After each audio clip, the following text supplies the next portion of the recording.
everyone who suggested Risk of Rain in the comments, just know I am way ahead of you. And to those who spotted the Risk of Rain reference in the last video, you've got a good eye. I quite enjoy the time signature changes because they've allowed me to better understand music that had always felt kind of off, but in a way that I couldn't ever really figure out as to why. Risk of Rain 2. I started this little series off by examining the music of Ultra Kill, a game where you venture into hell as a little robot, but hell is mostly conquered, so I think it's time that I fight God, with an excellent soundtrack backing me up as I do it. But first, I've got to go find him. The UES safe travels responding to what is essentially a distress signal, likely a trap, and touching down from the vastness of space surely deserves an opening track reminiscent of old Star Trek movies and general 80s sci-fi. Unidentified spacecrafts responding to distress signals of this caliber as a concept isn't really breaking any new ground. But hey, it's at least cool knowing that these signals are likely coming from one of the original ships in Risk of Rain 1 after Providence was killed, which can house a whole slew of other theories and open itself up to originality amidst this sort of generic opening. The beginning of this track reflecting this sort of monotonous tone of some kind of intergalactic army storming the main character's home planet. It feels pretty tense, but at least they gave you a few cool B-roll shots. The middle portion has these sort of specific effects elements that, to me, sound kind of like the leader of this army is peering down at the planet they're about to invade, and they can bear witness to everything that's going on down there. Some good, and some bad. While each creature living in the depths of this planet is living mostly in peace, you still can't help but feel tense, because who really knows what could be lurking down there that's powerful enough to take down a fellow ship of yours? Who knows how long it's been since the first ship crashed, and what if you never find your fellow survivors? Moving into the ending of this song, to me, it sounds a lot like this hypothetical intergalactic army has finally breached the planet, and then the deafening silence hits, and the realization of how much different this planet is than wherever they're from sets in.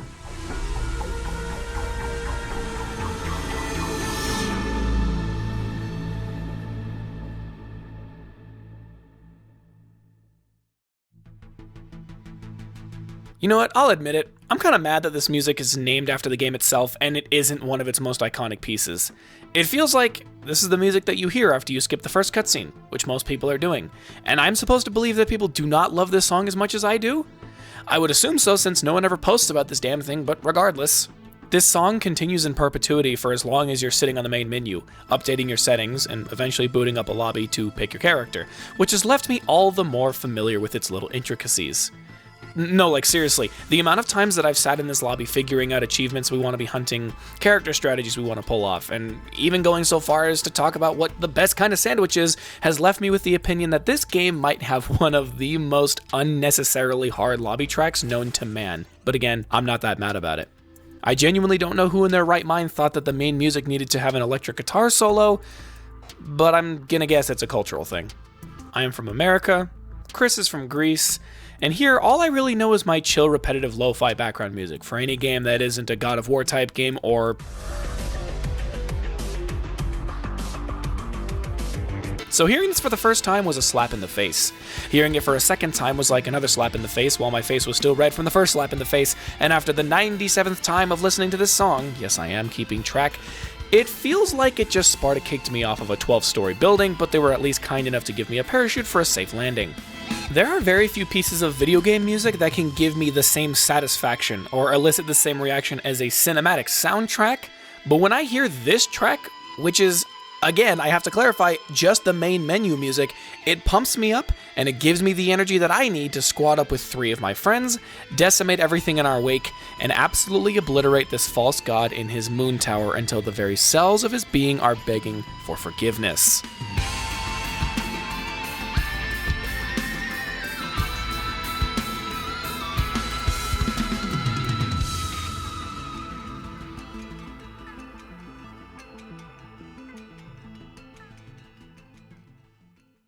But before I do that, I have to acknowledge this Claude Debussy-ass track that plays in the Simulacrum, a game mode almost entirely dedicated to what is essentially a wave defense in the Void.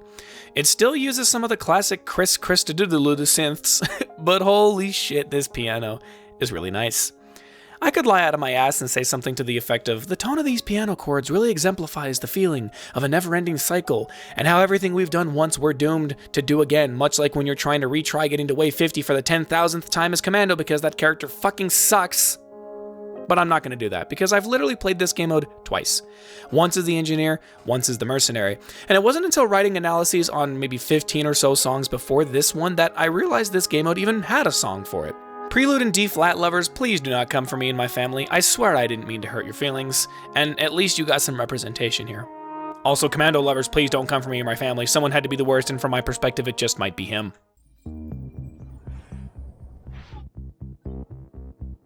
I blew through a lot of steam on the first two songs, talking about possible lore implications and connections to the songs, and frankly, I've kind of already given up.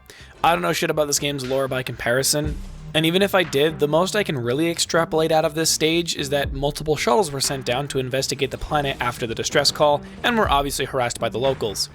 The name, Evapotranspiration, is apparently referring to the process of water moving from the Earth's surface to the atmosphere, which is like the exact opposite of what's happening this early in the game, so I don't really get it.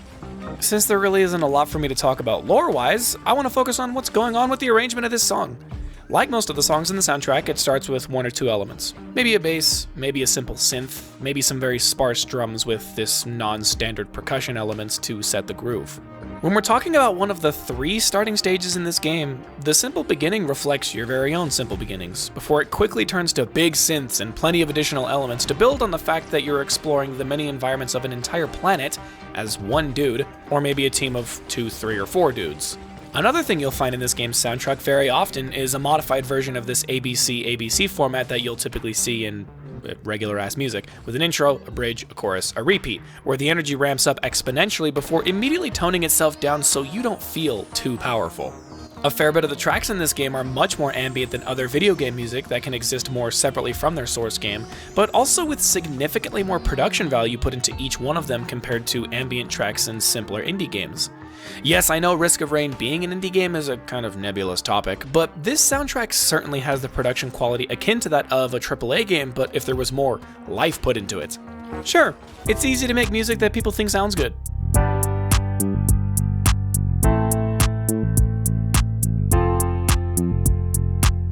But it's another thing to actually put your fucking brain into making memorable music. Music that's complex, music that leaves an impact on people, and music that makes you feel like you rule the world while in the same breath making you feel as insignificant as that triangle-headed son of a bitch thinks you are.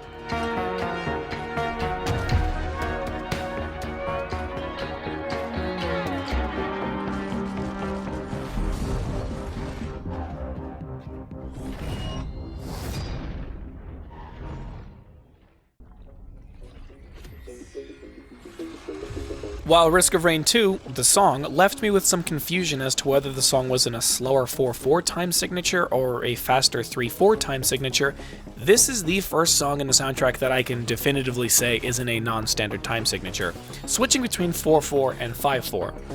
But you wouldn't necessarily be able to tell that at first glance because the drum sequencing is all over the goddamn place, and the placement of the kick at the beginning isn't doing any justice for figuring out the groove to this song. Even the name of this song pisses me off because there's like no equilibrium here.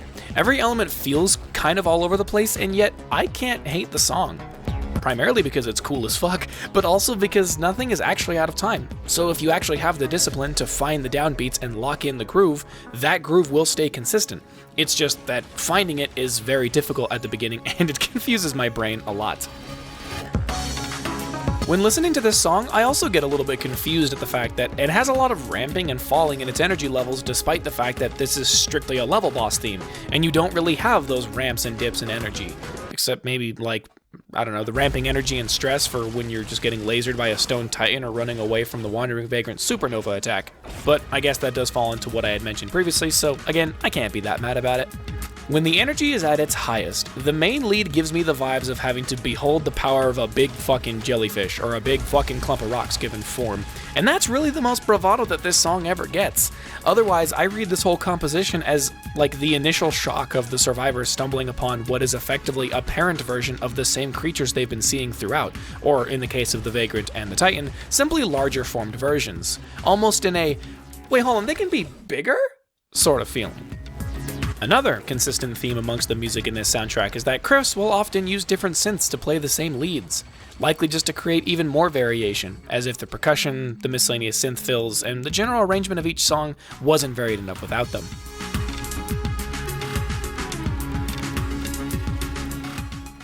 Okay, I haven't even gotten that far, and I'm already pissed off. Each respective song I listen to, I have to keep Googling random terms, like, what the fuck is a Disdrometer?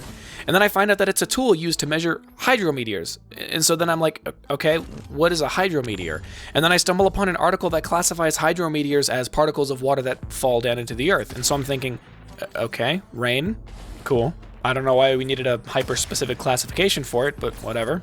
So then I do some more Googling, and I find out that hydrometeors are, in simple terms, particles of water like rain that originate from atmospheric sources that are not clouds.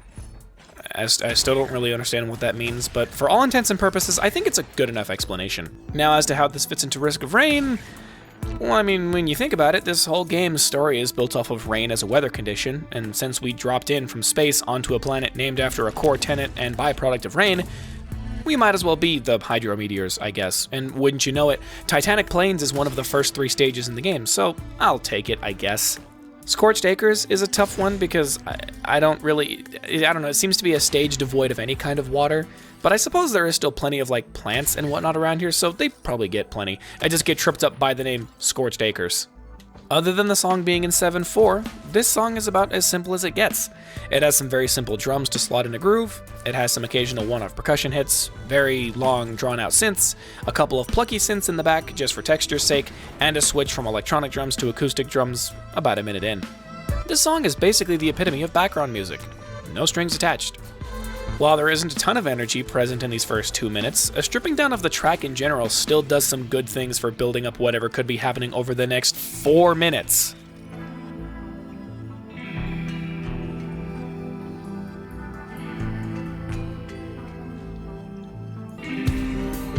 When they decide to bring the drums back, it almost exudes that same kind of vibe of like, oh, what could be coming up next? You never really know.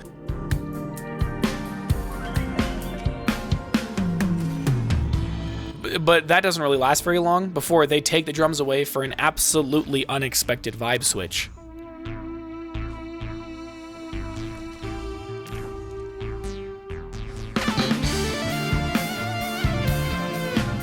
The 7/4 time signature combined with this man going absolutely dummy hard on the synth really helps to create a vibe of controlled chaos. The drum groove is still very much there, and still helps to keep you on track just in case you get all twisted up in knots at the sight of this crazy synth riff. This was one of the many times throughout listening to this game's soundtrack that I could feel a sense of, like, unchained freedom and an unbridled joy that any creative gets when they get to go buck wild with their art. No sense of direction needed, no theory to stick to, and in this case barely even a rhythm that needed to be followed. Chris just allowed the synth player to absolutely play to their heart's content until they felt that they had expressed everything that needed to be expressed. I'm pretty sure Chris is also probably the synth player here, but you get the point that I'm trying to make.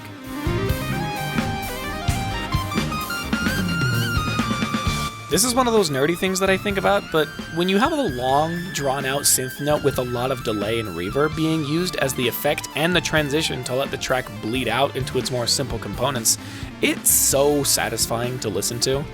The synth riff is this perfect embodiment of unrestrained energy, but as soon as the player decides that it's over, that final note acts as a perfect way to let some of the extra elements fade away for a proper outro to the song.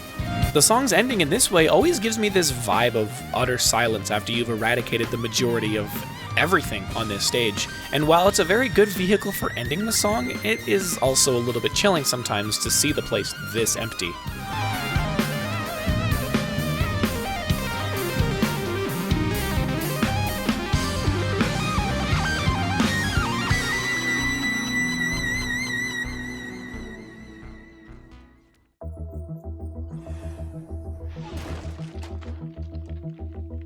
With a name like The Siphoned Forest, why shouldn't I be led to believe that there's barely any life left on this stage?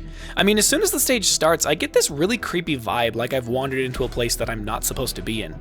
I probably shouldn't be here because it's inevitable that I'll get my shit kicked in, but this level feels more desolate than the other 2 starting stages. If this is where my run is meant to start, I certainly do not have high hopes for what's ahead of me. As soon as the drums kick in, they kind of give permission for the other instruments to join the fray, and the synth lead being this drawn out sounds like a soundtrack for a desolate wasteland that you would prefer to not be in, but you also know that something is here that you have no choice but to take on. The electric guitars in the back being so faded and, well, in the background, mimicking that of cold winds, blowing snow around and creating this ominous mist.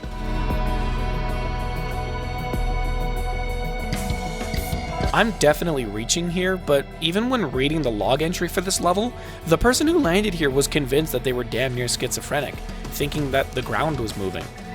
Nothing supernatural is going on here, but you can imagine how horrified one would be if they had never heard of the stone golems before and then they just popped up out of the ground like that.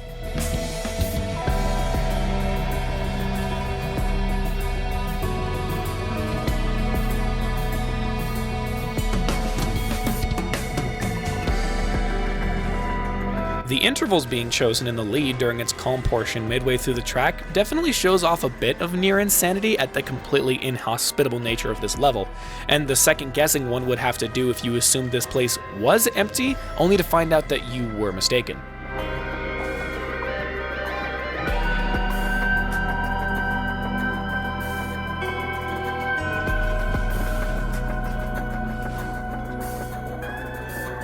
The music being played doesn't really give horror vibes, honestly. To me, it just sounds like you've landed on a seemingly abandoned portion of the planet, and then the energy picks up, and this is the point where you've decided you're going to make a little bit of a mess and make this place feel not so abandoned.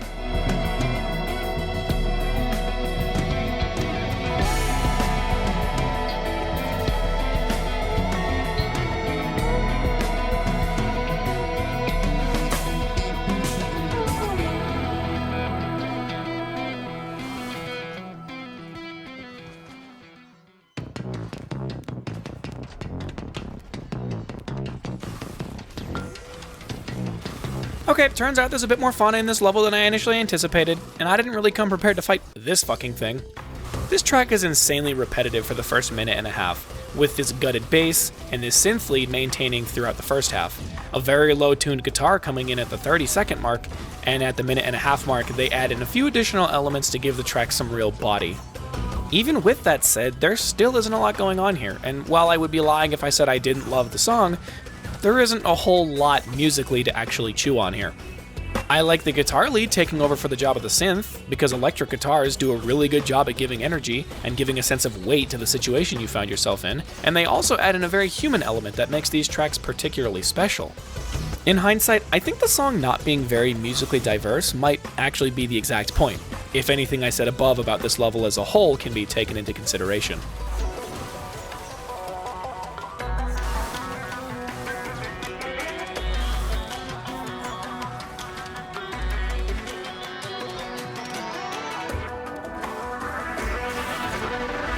There might not be a ton of diversity and depth to the music, because there isn't a ton of diversity and depth to the level, because the level has been devoid or siphoned of all that once used to make it a sprawling landscape. Or maybe this is Russia, and it never really existed to begin with.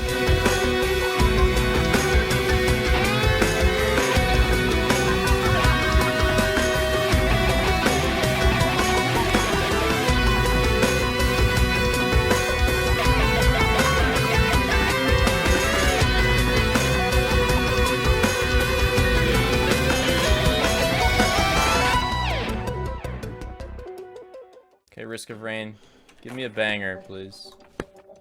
Or you're fired. Risk of Rain, this is not a banger. This is like cave music, bro. What the fuck do you mean this is cave music?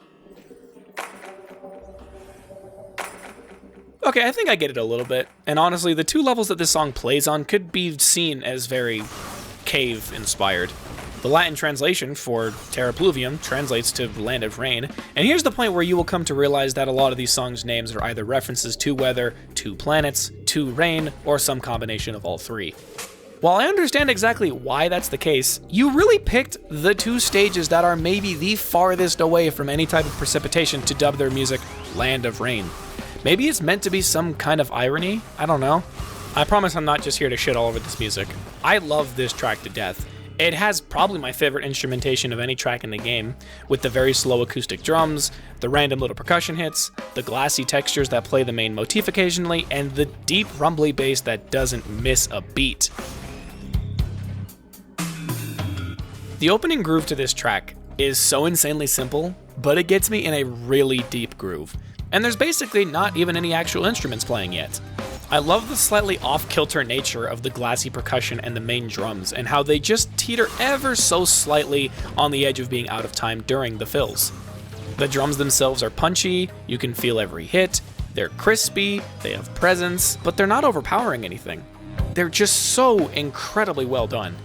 I love the simple synths being used for the first half of the song, how they both fill out the extra space in the song and do the majority of the heavy lifting for escalating and de-escalating the song.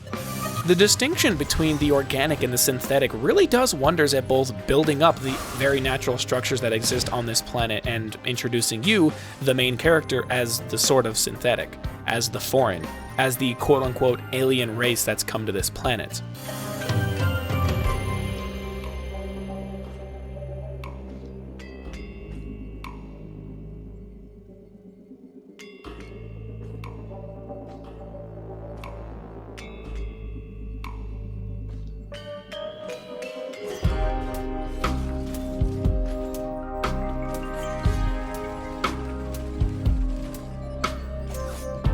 I love the build-up to the chorus, where the only work being done to ramp up the energy is by playing an ascending chord progression.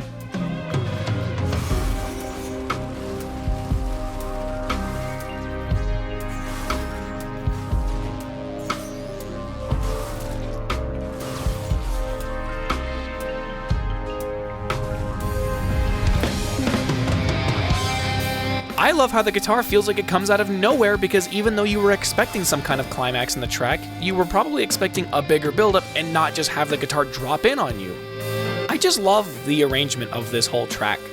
The majority of the song felt like it was being shrouded in darkness and mystery, but when the guitar hits, it feels like you can finally see the light. The crazy thing is that in this context, you didn't find the light, you created it. You created for the clarity yourself, and now you can finally see what's ahead of you and what's around you.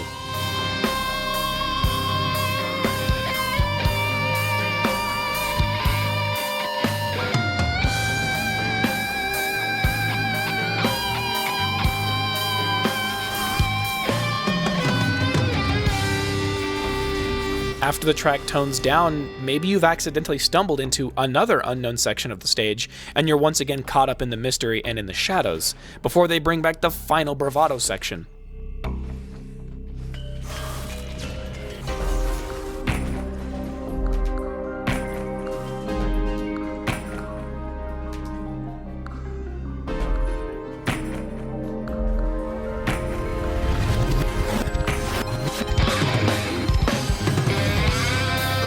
Chris actually decided to give us a proper transition this time with that sweet reverse drum fill into regular drum fill combo.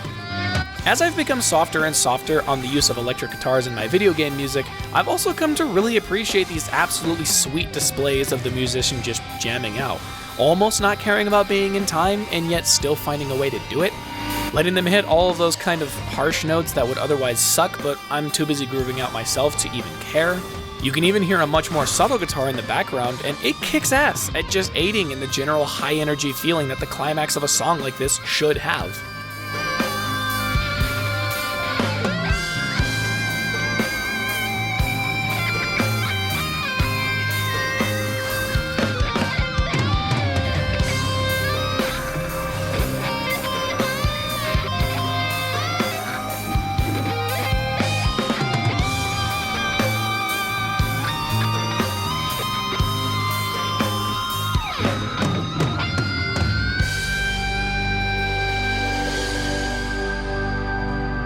After you've thoroughly had your fun with the guitarist, they tone it back down and completely change the vibe with these ethereal chords that are once again mimicking a sort of 80s sci-fi film, because, again, you're essentially an alien species visiting a foreign planet, and you kind of just decimated this place.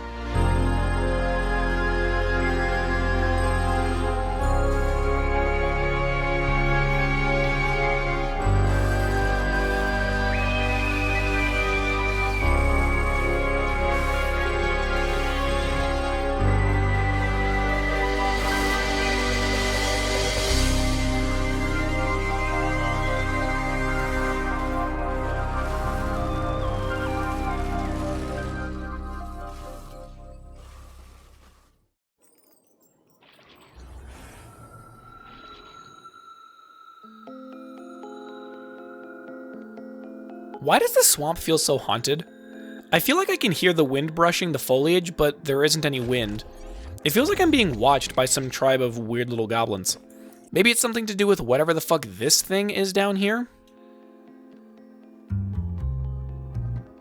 This track opens up with some very light percussion that would make any ASMR enjoyer have a fucking field day. Maybe with some occasional kick drum if you're feeling spicy, and some simple synth bass just to, say it with me class, aid in the groove.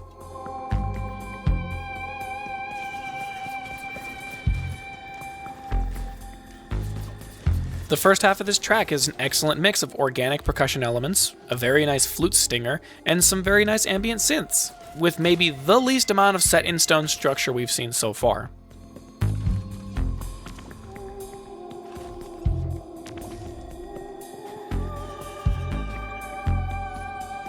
There's certainly a rhythm to be followed, and you can clearly tell the song is on beat the whole time, but there's no strong downbeat yet.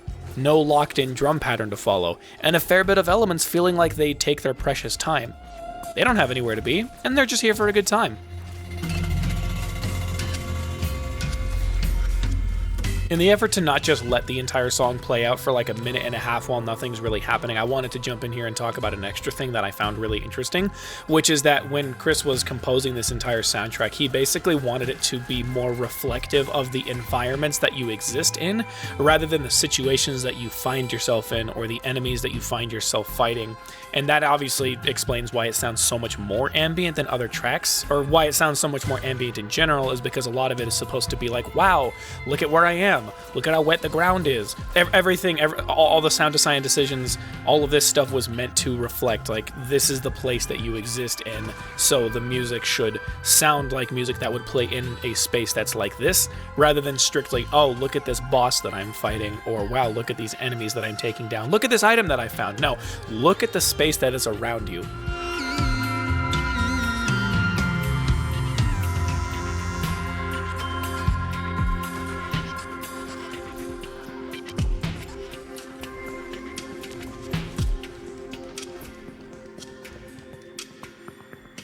The second half of this song is where things really get interesting. The drum pattern is here now to set the groove in for the rest of the track. Most of the ambient melodies have fallen to the wayside, and there's virtually no other percussion elements anymore. All of this in an effort to make room for this synth player once again just going fucking ham.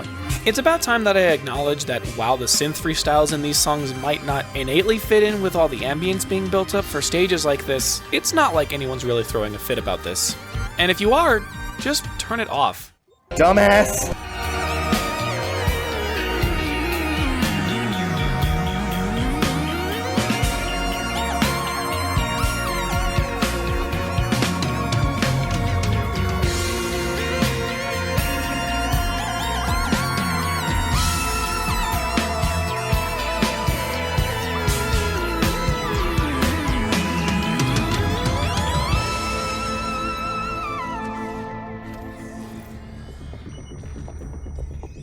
I know these are called the wetland aspects, but this opening bass is maybe the scientifically wettest bass. This song has one long and convoluted story as to why it's called what it is. The KÖPPEN, or KÖPPEN, I think? I don't know. The KÖPPEN system is a system used to classify areas by their climate, with the first two letters dictating their climate type and their seasonal precipitation, respectively. In this case, AF refers to a tropical rainforest climate, and based on where this song can appear, I think it's bullshit labeling them as falling into that category. This song has a really strong opening. It doesn't have any groove setting, it doesn't have any ambience, just straight into the first drum break, and that drum break is in 7/4. I'm certainly not one to give hard and fast rules, but I've always used the logic that if a song feels like it always ends one beat too early before the next beat starts, you might be working with a 7/4 song. Granted, I've only recently gotten into music with a 7/4 time signature at all, so classically trained musicians, please do not kill me here. I don't have a lot to say on the actual content of the music, because as you've seen, most of the strengths of this music are also the strengths of the music before it, because, I don't know man, Chris is just really good at what he does. About a minute 15 into the song, it transitions back into 4/4. It tones down the energy, but in return it throws these 5-count eighth notes, which really sets up an interesting groove that I'd like to employ one day.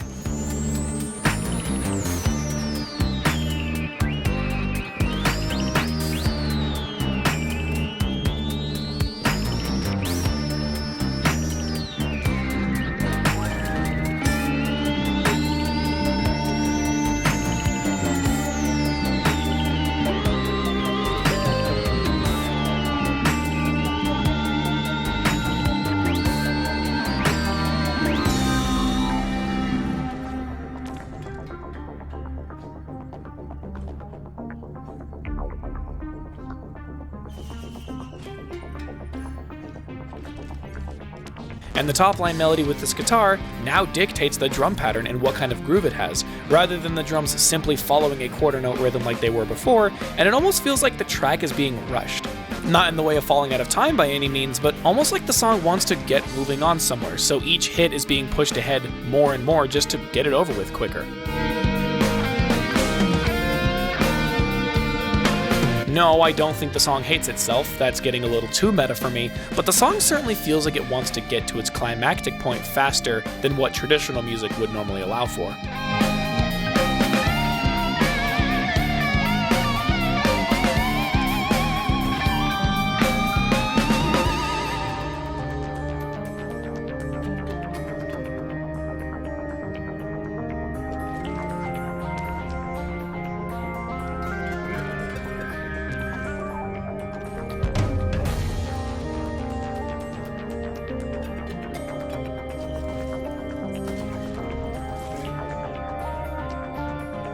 The second half of this song absolutely throws all caution to the wind, throwing in all the percussion, all the drums, all the guitar, all the random synths, and this portion of the song is so fucking thick with stuff.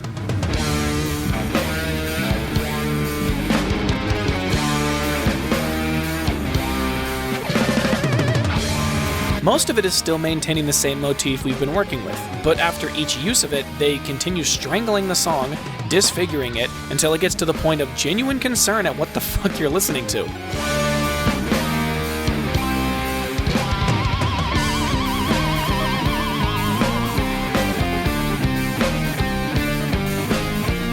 I'll admit that I occasionally have some music that I'm listening to that would be hard to describe to other people why I'm listening to it. But by the 5th minute of this song, it feels like someone put all of their instruments through a goddamn washing machine and it just coincidentally produced the remainder of the track, and it still sounds like what they were playing 2 to 3 minutes ago.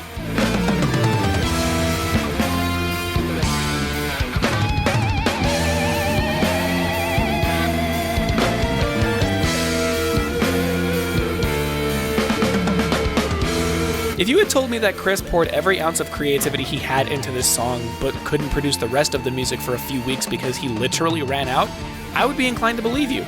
But then I'd be questioning how you could quantify something so unquantifiable.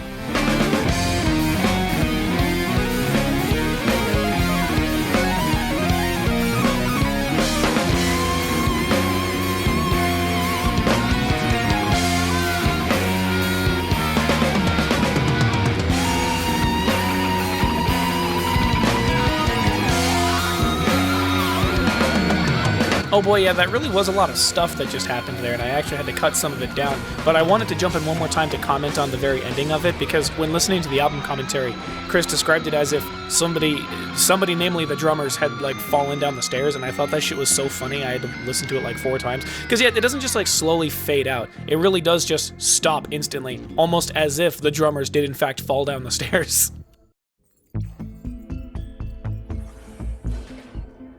I know a lot of people who are really polarized about the DLC in this game, myself included, sometimes erring on the side of hating it and preferring to just keep it off. But man, this stage really is just like one of my favorites in the whole game, and most of that probably has to do with its music. I look at this stage and I kind of associate it with the Gilded Coast, likely because of these rings here, but it also gives me strong Sky Sanctuary vibes from Sonic 3. I think the entire concept of a civilization living on a floating island with very little chaining them to the ground, but just enough to keep them integrated, has always been a very beautiful thing to me. And in this stage, that point feels like it's being made tenfold with the track composed for it. Again, I won't really speak on most of the synth elements here because they're tried and true at this point, so I'm immediately looking at the 8-bit drums being played 30 seconds in,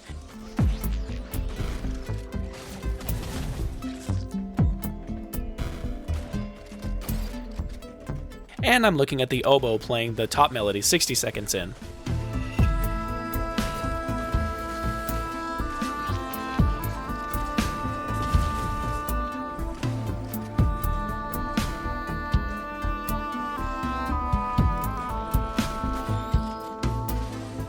The melody being played gives me this feeling of freedom, but a freedom that comes at the cost of isolation.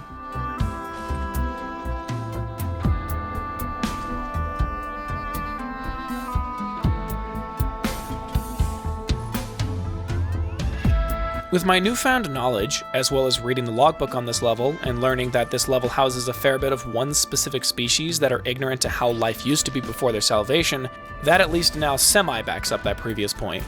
Sure, this unnamed species are now in an infinitely better state than they ever were, no longer on the cusp of extinction. Some certainly find it daunting having to upkeep a certain lifestyle of cleansing and of ritual.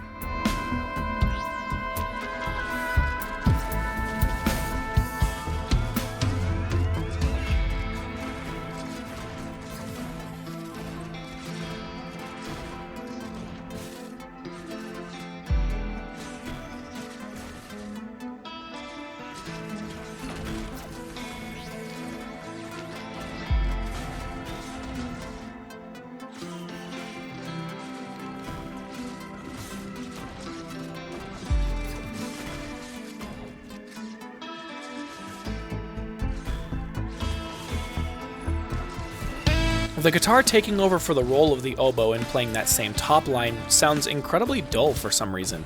It feels like it lacks the bravado of previous stages, and yet, even the lack of emotion in the main guitar still lends itself to plenty of emotion in the backing elements.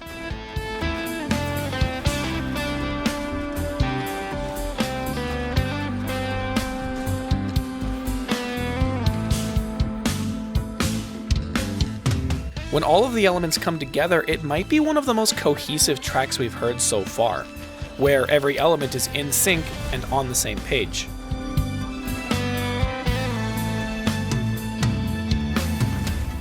Previous tracks allowed each element to go in whatever direction they pleased, and this track sees all of those elements in harmony to build one big, grandiose, emotional chorus.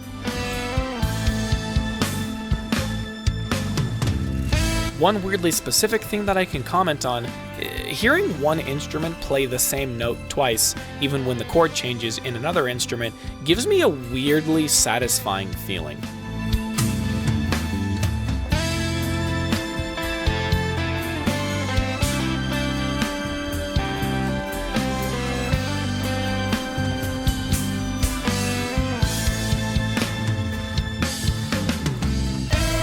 Where one instrument is moving on to try and keep the track moving, the other instrument insists that it must stay on this one note for just a little bit longer. The track's name, Once in a Lullaby, is actually a reference to the song Over the Rainbow, and Over the Rainbow actually tells a story of a world in which the current generation wants to actualize for the generation after them, only to fail horribly because it's not that easy. It's never that easy.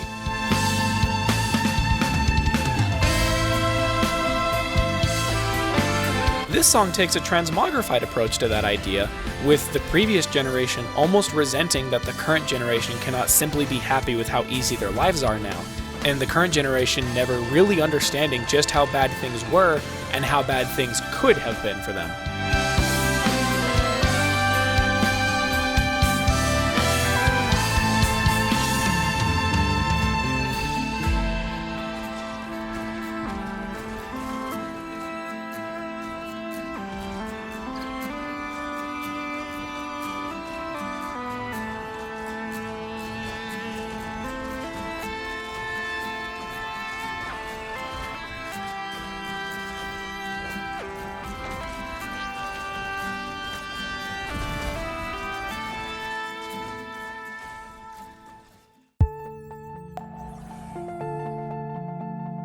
After finding out that this song was named after a deity of some kind was kind of cool. And then I googled said deity, and... God damn it, he got us again. I'm sure that this song and its name were likely conceived after hearing of the level's name, since you really only hear about bazaars when they are used in context of something like India or other Asian, Middle Eastern, or South American countries. Of course I can't be 100% certain of that, but the connection just feels right to me. The beginning of this song really exudes the vibe of delightful confusion. You were just walking around in one of the previous stages, you saw this little blue thing, so you just walked up to it, you pressed E, you saw that little counter below your money counter go down, and you thought nothing of it. Then you got some more items, you activated the teleporter event, you died, you restarted, you did it again, but this time, after completing the teleporter event, this blue portal showed up. You probably hadn't seen a blue portal of this kind before, so you naturally wanted to step through it, and...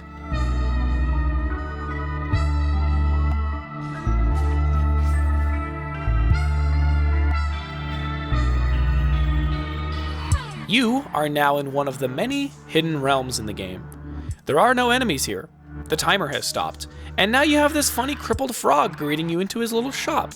Surely you're still skeptical because, again, you have no idea where you are, but this guy just wants to sell you his wares, so you really have nothing to worry about, unless you actually pick up one of those items without knowing what it actually does, and you blow yourself up. Every percussion element in this song has a heavy amount of reverb and/or delay applied to it, which, given the fact that you're in this weird cave in the middle of time and space, could likely be seen as like little rocks and pebbles falling all the way to the bottom, and you are not hearing them until moments after the fact. A minute into the song, there's this sweeping synth, which also has a delay effect applied to it, which to me kind of sounds like the heavy winds that would be blowing right outside this cave. You certainly don't have to experience the harsh wind since you're in a place of safety, but you can still hear them a little bit. Where the beginning of this song made you feel delighted to be there, once they start incorporating the synth elements into the mix, giving the track a sci-fi alien movie soundscape, it suddenly sounds a lot more sinister. Up until now, you've basically had one goal: land on each part of the planet, kill monsters, gather items, move on, until you've hit your end goal of defeating Mithrix. Now, with the discovery of this one of many hidden realms, it really makes you wonder just how much deeper this world's geography goes. It makes you wonder if there's something deeper than just overthrowing the king of abusing your newfound power. Everything the Hidden Realms encompasses really goes to show you just how many more layers there are to this story, and how much more dangerous things are about to get for you.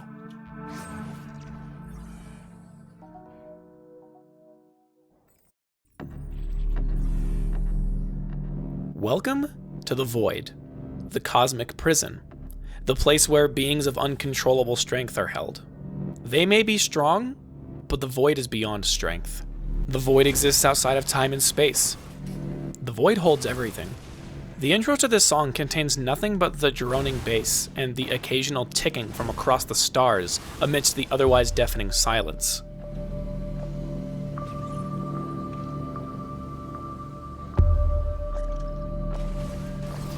As soon as the first instrument comes in, it sounds like the build-up to an epic bravado, but we gotta get there first.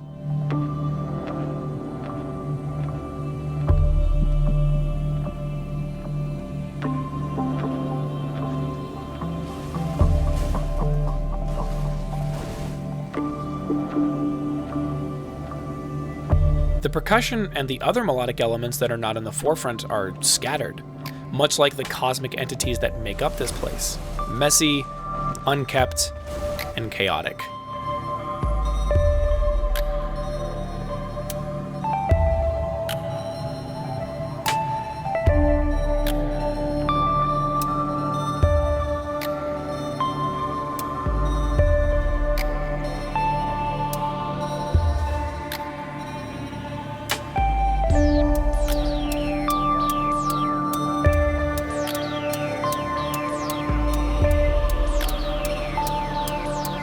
Two minutes into the song, and all the instruments are dropped in and this siren fires off, almost mimicking that of an alarm sounding off when you've been spotted in a place you're not supposed to be.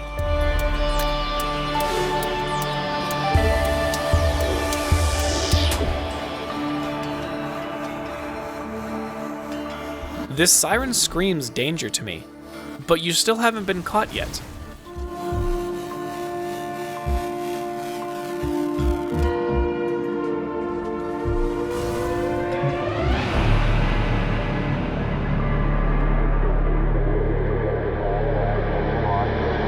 Nature here is vile and base. I would see asphyxiation and choking and fighting for survival and just rotting away.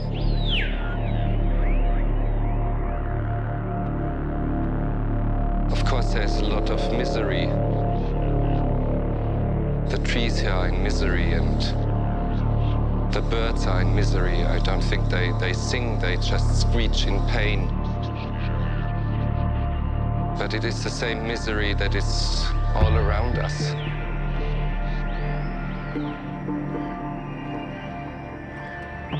The instruments come back and further this dreadful feeling of literally being in a realm reserved for the strongest known beings on this side of the solar system, assuming they even have one. This definitely would have made more sense being put at the top of the analysis, but I'm putting it here in the middle instead because I'm dumb. On top of this song having a very dreadful feeling, it also has elements that give a certain sense of like wonder. You know, a wonder that's like, wow, not only is this like space, but this is like a new level of space. This is like space squared, and it's very fascinating, and the song is very reflective of that fascination.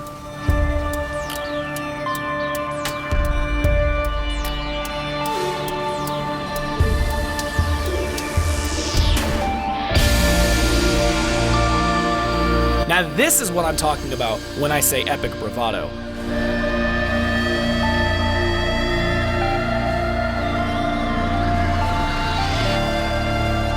I get about 15 seconds to truly savor how powerful those guitar chords make me feel. I get about 15 seconds to savor how truly powerful I am. It's like a curse weighing on an entire landscape. And whoever goes too deep into this has his share of that curse. It's a land that God has created in anger. Even the stars up here in the sky look like a mess. Taking a close look at what's around us, there is some sort of a harmony. The harmony of overwhelming and collective murder. But when I say this all full of admiration. It is not that I hate it, I love it. I love it very much. But I love it against my better judgment. The void fields may be beyond strength, but I am beyond the void fields. Into the doldrums, huh? Yeah, no kidding, this place is lifeless as shit. No lights, no life, just cold air, and some absolutely banging music. The music still sounds like this place is lifeless, which I guess is pretty accurate because the last known survivors got massacred by the creatures that live here. I'm hearing the same sort of desolate soundscape I first heard in the siphoned forest.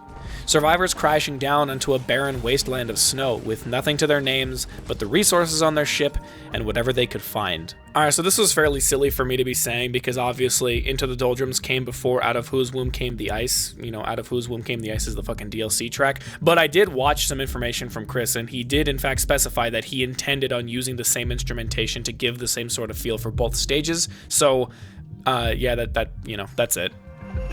The first 3.5 minutes of this song tell the story of these now dead survivors as you explore this level and see just how little they had to try and so much as not die. The instruments of this song are not nearly as eerie as the music playing in the siphoned forest, but they still have a hollow nature to them, and they still give a feeling of desolation. While there are tons of elements in the first half of this song, each one itself is very sparse. It's actually a surprisingly complex arrangement.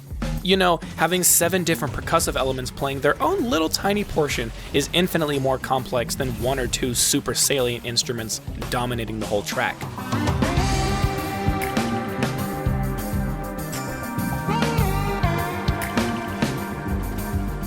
I quite enjoy the transition from the small band of just percussion pieces and the synth bass into the organic drums and the electric bass to shift from the perspectives of the former survivors and the current cast of characters that you're playing as. Still taking in the entire history of this place, but now from the focal point of the playable character, rather than from the objective perspective of the entire level at large.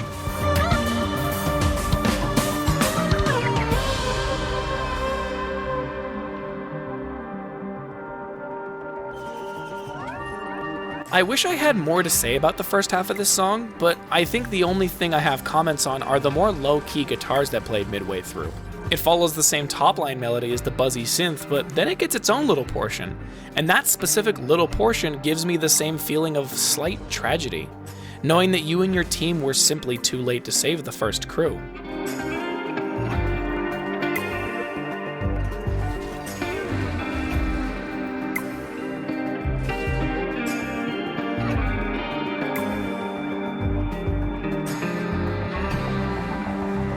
Wow, it's crazy that after being 50 minutes in, this is the only time that I will probably have brought this up. I really appreciate the fact that there's a lot of repetition in these songs, but it's meaningful repetition. Chris put a lot of repetition into these songs because he wanted the songs to be long, because who knows how long somebody's going to be on the stage for. It is kind of lame if you just have a 1 to 2 minute piece just looping and looping and looping and looping, so fuck it, why not just make a 5.5 minute long piece, or however long this song is.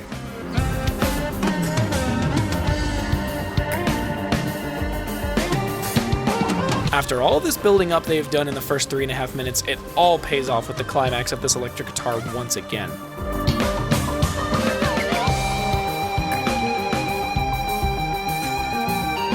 At this point, I've conditioned myself into associating the electric guitar in any of these tracks with the main characters. The ambience of each of these tracks are reflective of the environment that they're in, and maybe the people who existed here before you. They tell the stories of how things used to be, for better or worse. And the electric guitar coming in always signals that this track is now about you. Things can and always have existed peacefully before you came in and irreversibly fucked everything up. And in the same way, the ambient track could exist on its own, just being a relatively simple electric track, invoking feelings of a snow level. But the electric guitar comes in and really makes this song an action-packed adventure. And also it's in 7/8 time, and I like that.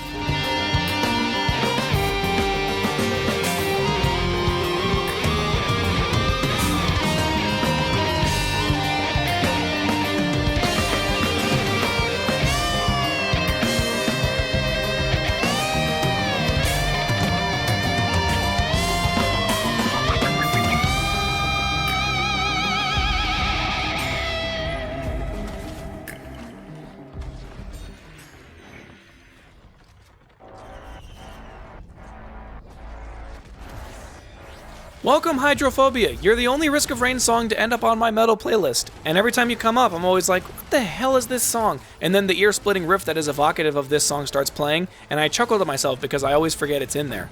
Especially since it's a lot more electronic music than it is metal music. But my playlists are all types of fucked up as it is, so I can't be bothered at this point.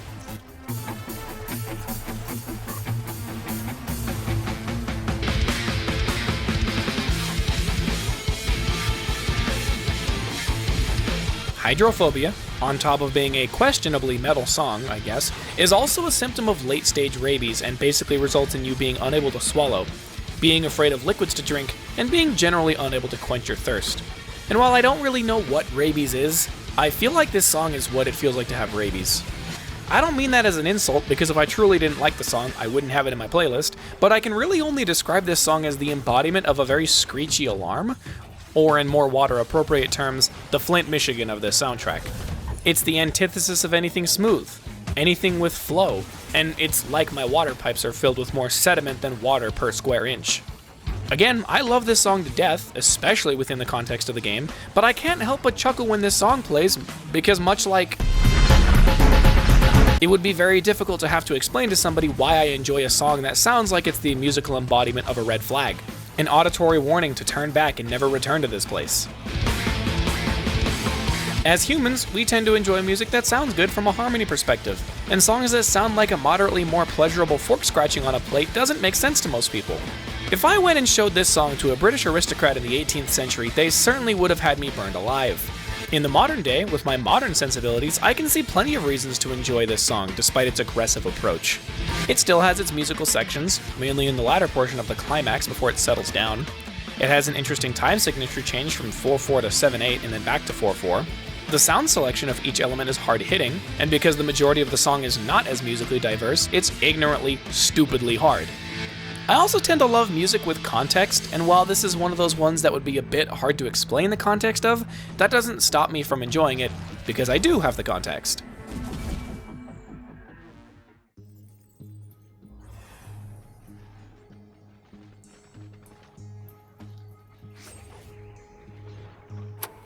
Ah, screw it. SOS. Reporting SOS. Delta Alpha Bravo in need of immediate assistance. The gas leak reported earlier was because of the hot springs we found. It's not water. It's pure liquid sulfur. It was evaporating and getting into our ship's vents, knocking out most of the crew. Our ship went down and I can hardly stay conscious myself. But requesting SOS. Delta Alpha Bravo. Ventilators needed. Coordinates coordinates are.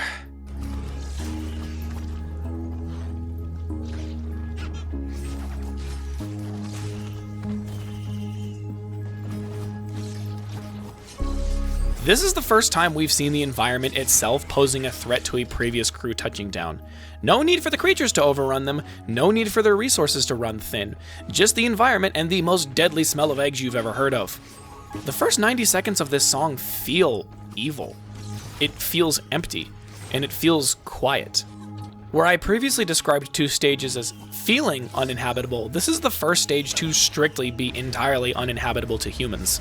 And the soundtrack gives a feeling of quiet aggression. Nothing is loud about this stage. There aren't that many deadly monsters that could lay waste to the previous survivors, but the landscape itself is the deadliest part.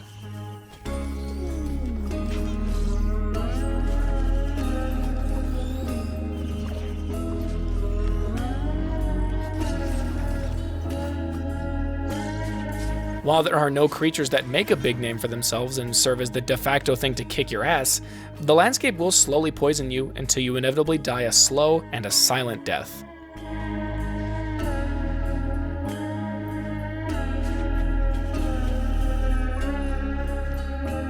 Accordingly, there are 3 men out of all of mankind who are now qualified to answer that question asked 2 years ago in the Risk of Rain 2 fandom wiki. Who can fathom the soundless depths? Those 3 men are me, myself, and I. I am capable of fathoming that the first 3.5 minutes of this song give this level the feeling of bleakness, a feeling of lifelessness, and a feeling of muted hostility.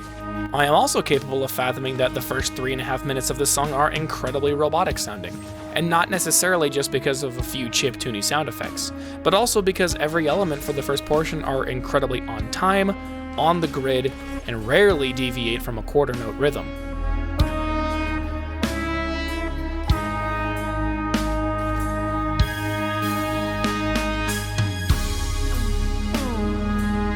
The synth choices themselves have a lot of character to them, but this rhythm feels just as lifeless as the level it's played in.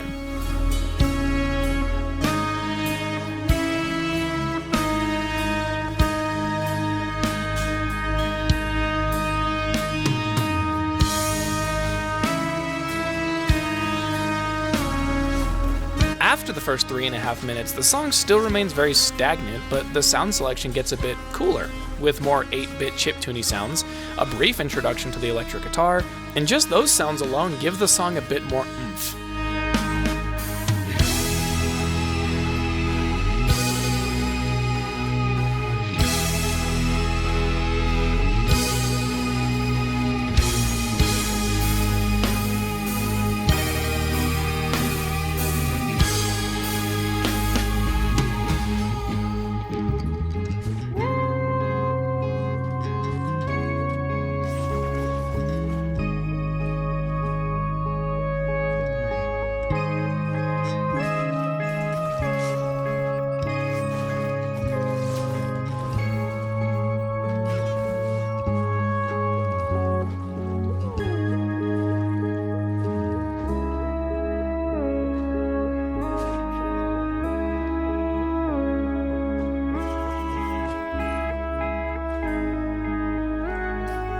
After a bit more quiet energy to act almost entirely as a transition point, they give us the electric guitar that we were expecting, and while certain phrases of the guitar follow that same stagnant quarter note rhythm, the song still feels like it has more movement now, with every note from the guitar not being bound to the beat, the pitch bends, and the second guitar aiding in some thickness. I can also feel a bit more of that live drummer groove in the crashes and the cymbals and the hats, rather than just the kick, the snare, and the hats following a stagnant beat for the sake of establishing rhythm.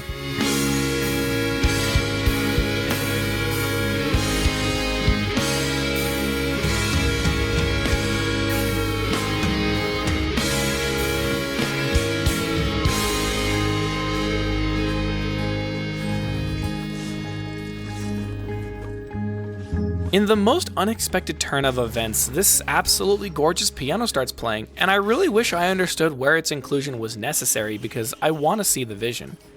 It feels out of place, but it's also so pretty that I wouldn't want to not have it in here, knowing that it could have been included somewhere.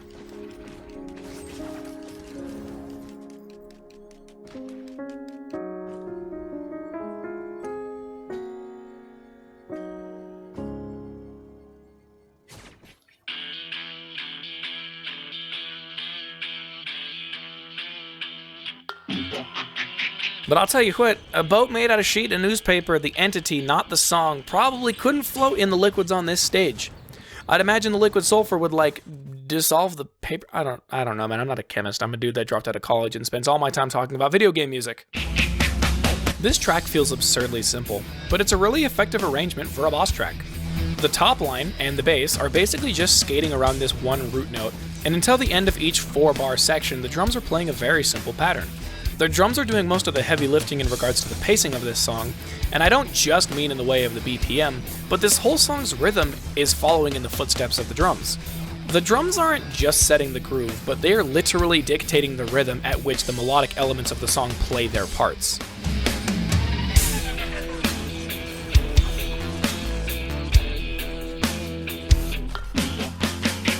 They've also brought back some of the chiptune style elements, maybe just for some degree of consistency, but they fit in well here. I love the description that Chris gave when he was describing this song. He described it as something like that badass theme, like that sort of I'm here to kick ass and chew bubblegum but I'm all out of gum sort of situation, where it's like, okay, you're on stage 3, you probably already have like a half decent build going on, probably outscaled the stages a little bit, so yeah, you really are here to just kick ass and hope you don't die to the fucking sulfur pods. 90 seconds into the song, the guitar just decides to hit us with this funk riff?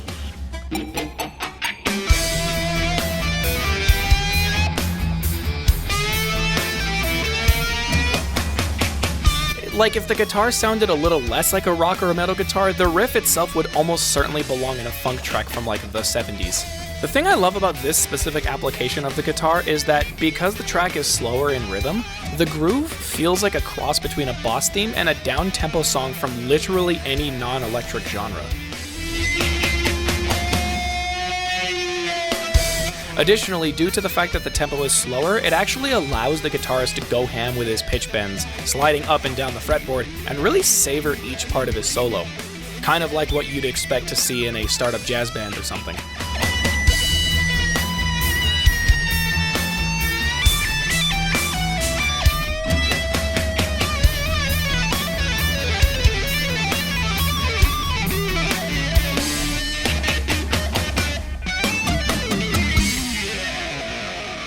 The song gets incredibly simple after the guitar solo is done, and that's really all she wrote here.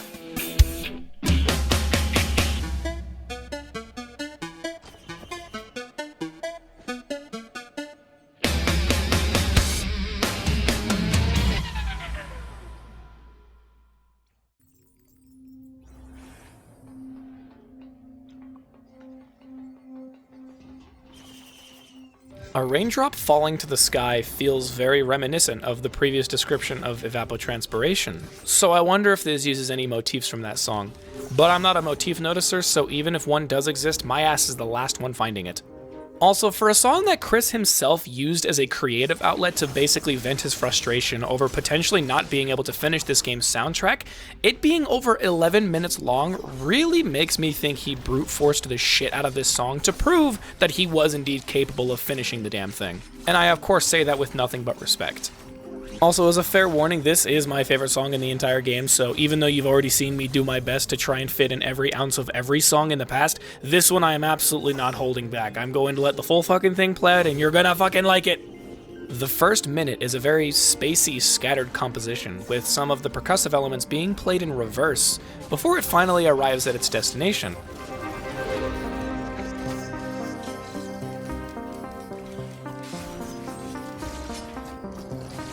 This song feels like a small orchestra was orchestrated to give this song some of the highest highs and the lowest lows. From the lowest points reflecting the tragic takedown of a previous ship, multiple survivors unfortunately not even surviving the boarding of a deadly threat and ultimately not having anyone to come to their aid, to the highest highs of feeling like it's your responsibility to avenge those lost in the boarding. The feeling of actually being a lot closer to your end goal than you might realize, and the highest highs of feeling high when you get a fucking banger red item from defeating the alloy worship units, am I right?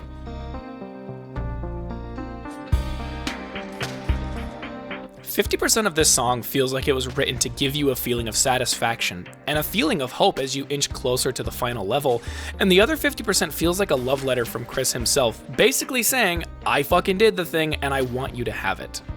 It feels like a point of pride from the composer at his ability to overcome whatever strifes he may have had at the time before composing this. 2 minutes into the song, the synth that's playing the top melody also sounds like a siren, but not in the traditional sense compared to an actual literal siren, but it does have that slightly abrasive quality, and the fact that it overshadows the other elements gives a siren sound by association. After this song just incidentally ended up becoming my most played after I would just put the soundtrack on shuffle, I've noticed another weird characteristic about this sort of siren-sounding lead, which is that to me it kind of sounds like crying in a weird way. Obviously not like a whatever, like, you know, the sound of like a baby crying or anything like that, but it has like a weird outcry kind of quality to it. And I'm not here to imply that that was intentional or anything, because that just sounds silly, but it's definitely an association to be pulled when you consider just how much stress one would have to be going under in order to make one of the most banging indie game soundtracks.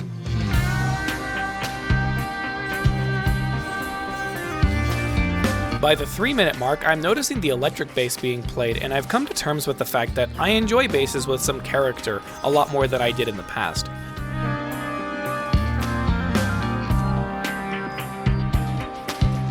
Sure, those big booming basses and 808s that rumble your car and provide some thickness to the overall song is cool, but hearing a bass that covers a bit more of the mid-frequencies than just strictly the low ones, and also hearing it hit octave notes is so goddamn satisfying.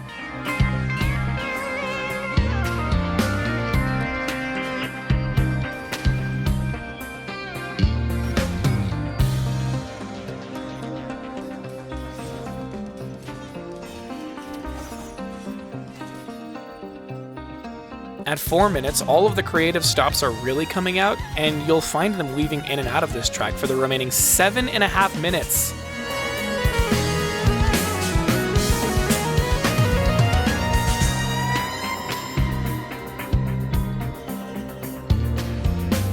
On another note of this bass just going absolutely dummy hard, even though it's basically skating around one root note for, I think, the entire song, for the most part, there's a lot of fun to be had with the bass that's being played, because I'm pretty sure it's being played live to some caliber.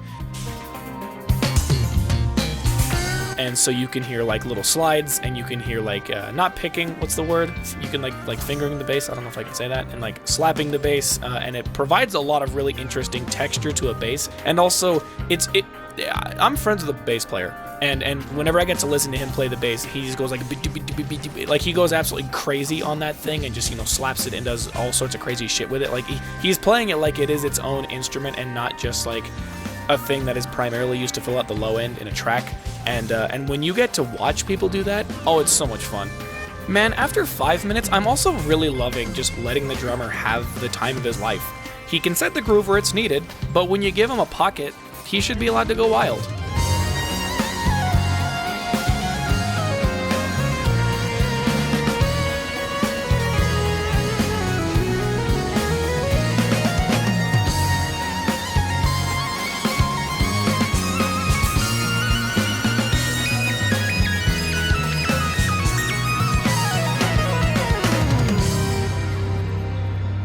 The song has been a bit too high octane for a little too long, so toning it down at 5 minutes 40 seconds feels appropriate and necessary.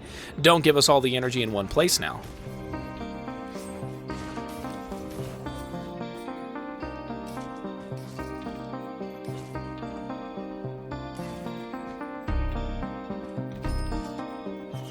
Now that everything has calmed down a bit, this has really given me some time to appreciate just how much I miss in these songs when I'm listening to them strictly in-game.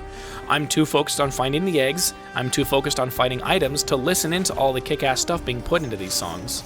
Despite how much of this music is electronic music, it's almost the perfect embodiment of just how much character you can give a song when many of the elements are being played by hand. Anyone who listens to artists that can be colloquially understood as jam bands, you'll understand what I mean by this.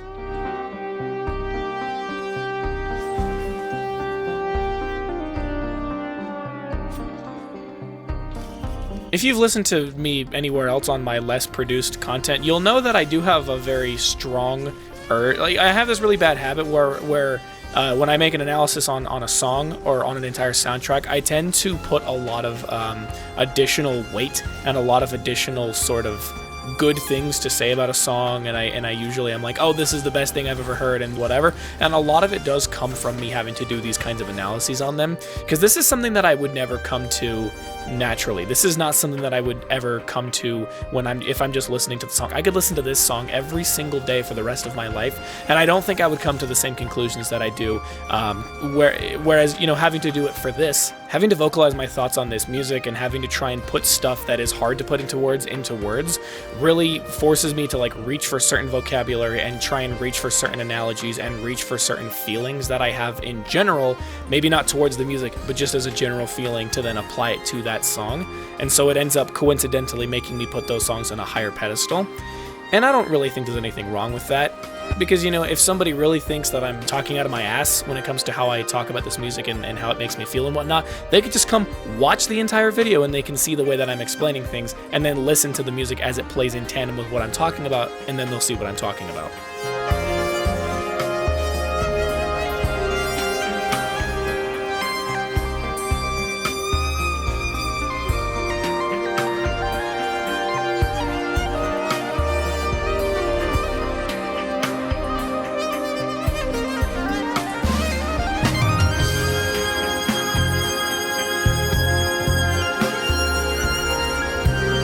By 8.5 minutes, the song feels less like it's a dude jamming out on a pocket synth and more like a beautiful composition that you would hear at the peak emotional section of a film, but still with plenty of jamming out to speak of.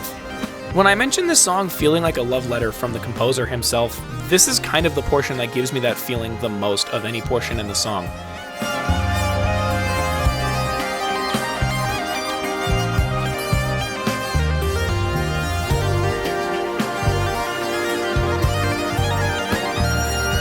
I also tend to put music like this on a higher pedestal than what some people would classify that it probably deserves, because the amount of depth that I have to go into to just find out anything about the songs usually puts me in a space of being significantly more knowledgeable on any of it than most people do.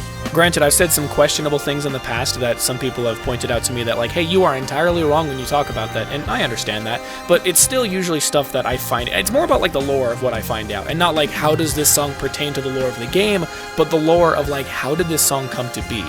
The reason I mentioned at the top of the song that this was an outlet for venting frustration is because, well, I heard about that in the commentary, and I thought it was important to note, because that makes the emotional portions of the song reflect the emotions of the composer who wrote it. There's not just emotion that's written in because the theory dictates it. There's not even emotion elicited in this song just by virtue of where it's playing.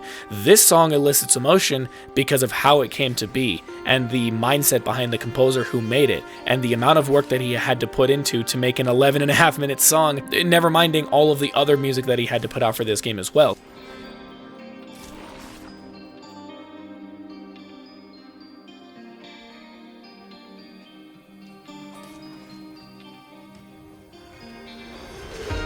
The 10th minute of this 11-minute song feels like all energy has been expended, but seeing as this is still an ambient track, you can't just cut it all off instantly.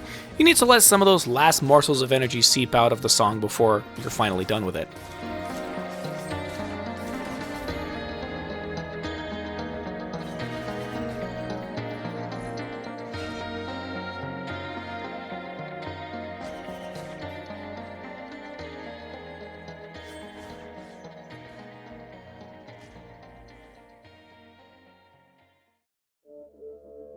Whoa, where am I?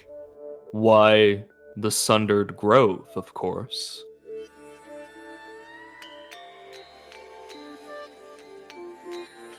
As you load into the stage, you find yourself alone in a dark forest. The muted, psychedelic notes giving you the distinct impression that you are not welcome here.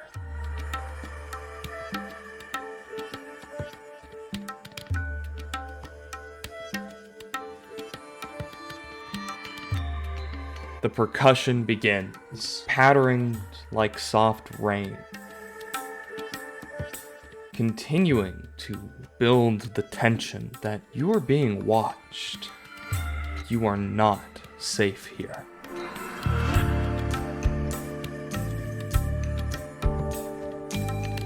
As the first chord trills and the hairs on the back of your neck stand on end, you recognize that you must keep moving. You are in danger. With the guitar making itself known, the unease continues to mount as it promises more and more peril as the energy steadily increases within the tune. The tones orbit around your head, forcing you to look behind your back, checking all around you as you realize just how much peril is closing in. And as the chords begin to crescendo, growing in strength in a strange but wonderful rhythm that you are forced to keep up with, to find the order in disorder, to best your surroundings despite all odds. It is kill or be killed. After all, if you can't keep pace, if you can't match the rhythm of the wild, well, you might as well be dead. When I think of the most powerful songs in Risk of Rain 2, They Might As Well Be Dead is the first to come to my mind. This song is the most hype song in the game, but it's not just because it has, say, an incredible power chord, makes you feel incredibly powerful, or even just overwhelms you with splendor. It is the fact that this song feels like you are entering into another world, and you must keep pace to survive. The audio starts soft and almost warning you of what will come. But as you fight through, as you explore, as you begin to become overwhelmed by enemies one after another, the song builds in its rhythm, it builds in its power, and at some certain point, you're no longer thinking about the song, but it is a perfect complement to your actions. There is rhythm in your movements, rhythm in your fears and pursuits, rhythm in how you overcome everything.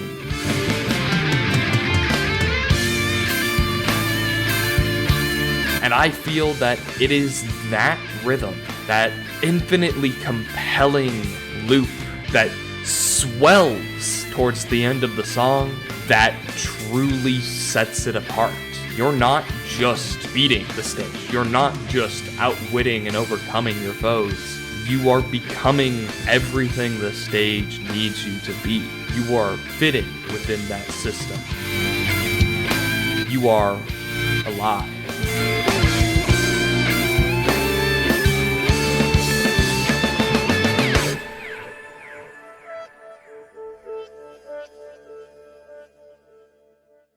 Yeah, okay, that was pretty good. Peter, do you think you could do any better? I don't know, but I'm gonna try anyways.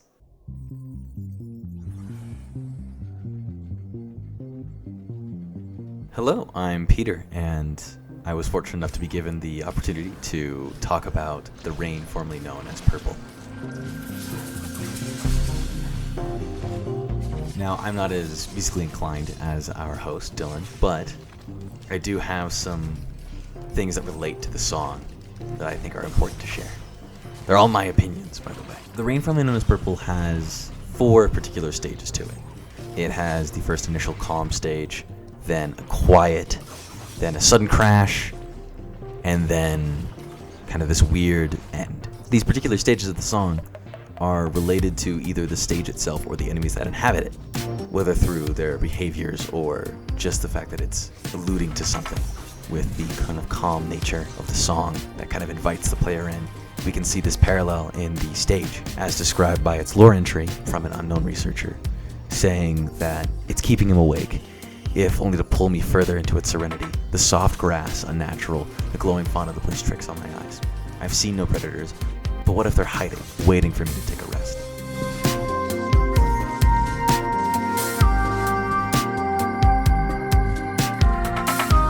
So, the stage itself is also super calm and inviting initially, and the creatures that inhabit it follow suit. The parent are tall, lumbering giants. These guys in-game kind of just wander around and look a bit dopey, as they kind of don't seem to have much on their minds. And the grandparents are described as impaired or unaware in their lore entry from an unknown pilot. So the creature, the stage, and the song, all of them are calm, kind of luring you into this sense of serenity.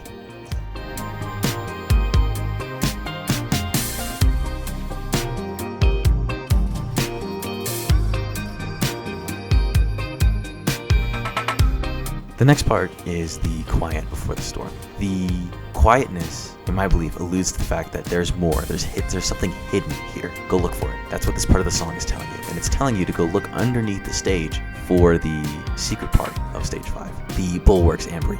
The Bulwark's Ambry is underneath the stage and is not always accessible by a hole that can spawn. It is surprising how easy it is to miss this, because I am pretty sure for my first few initial playthroughs I got to Stage 5 and didn't even touch it, didn't even see it. But this part of the song, I believe, alludes to this whole hidden area down here that some people can just miss.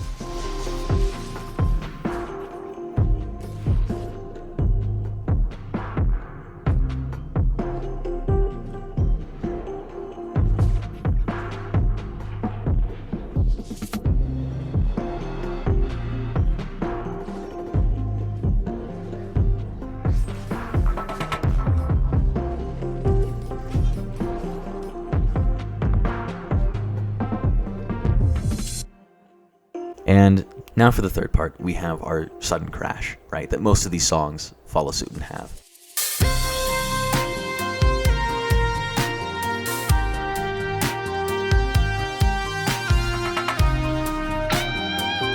The electric guitar comes in and it's just in your face. But not only is it just the song, it's the enemies as well.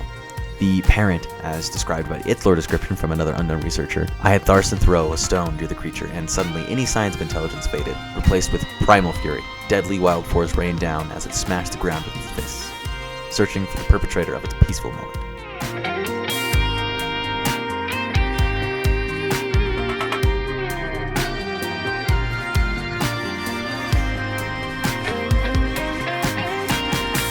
So, out of nowhere, this dopey-looking creature is now violent. And this is also seen in the grandparents' behavior. From the same lore entry, just continued from that previous pilot, the entity is described as turning around, and now they're in Mayday. They've been struck by the entity. It is not safe to land.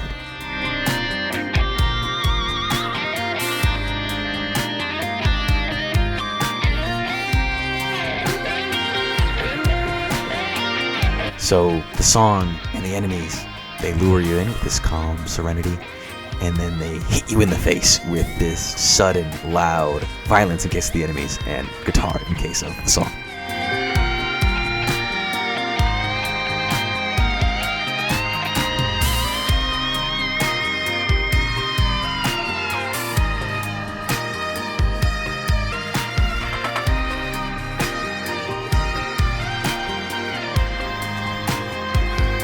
Way for me to just come in here and just fuck up the whole thing, fuck up Peter's whole flow. No, I'm kidding. There's a couple of fun, interesting things in here that were left out that I told Peter about, and I know he wanted to bring up, but just due to constraints, they just weren't talked about.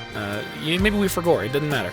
The first cool thing being that there's a synth that is put within every single stage of the game that is harmonized with the song, that synth is attached to the teleporter. So sometimes when you get really close to the teleporter, you can actually hear this kind of synthy sound that you otherwise wouldn't hear in the OST version of the song.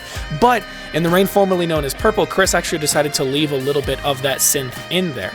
I forget why exactly he did it, but I think it's cool and neat.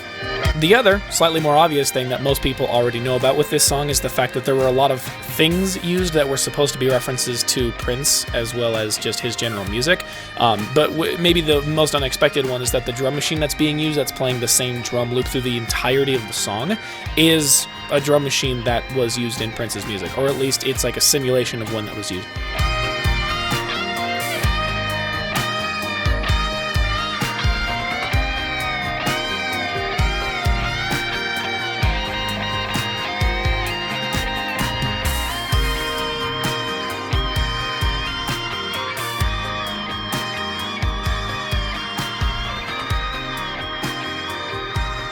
In the final few moments of the song, we get into this weird spacey kind of vibe with a synth, and it's my belief that this is alluding to the fact that, hey, you are going to the moon. You're going to the moon.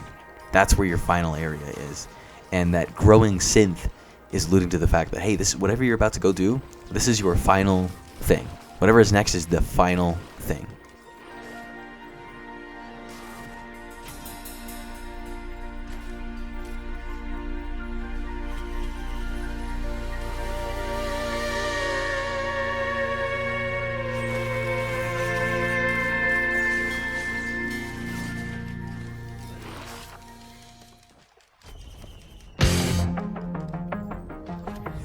Literally the only way that I know that this is probably a 7/8 song rather than a 7/4 song is because of this video by Drumroll Tony.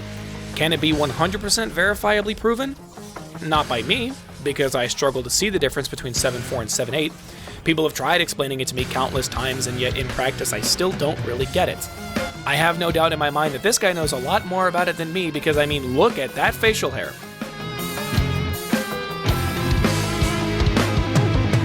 Who would have guessed that I needed this chiptune rock hybrid in my video game? Well, probably a lot of you, because a fair bit of the songs have that style, at least a little bit, so it's really just my way to pad out the time for this song.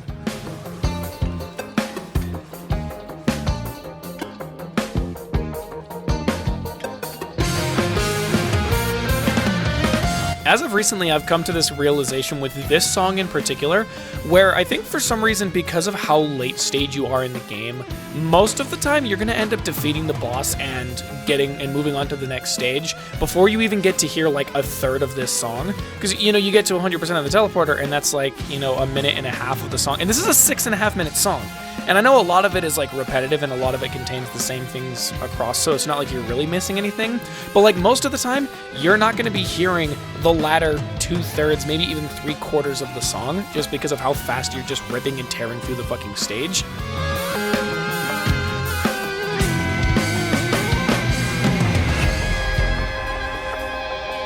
At first, I also thought that I was hearing a really slow 5/4 rhythm during its low energy portions, but after writing that I thought it was there, and then actually listening to it again, it is still a 7/8 rhythm, but that kick sure would have tricked me if I wasn't a goddamn professional.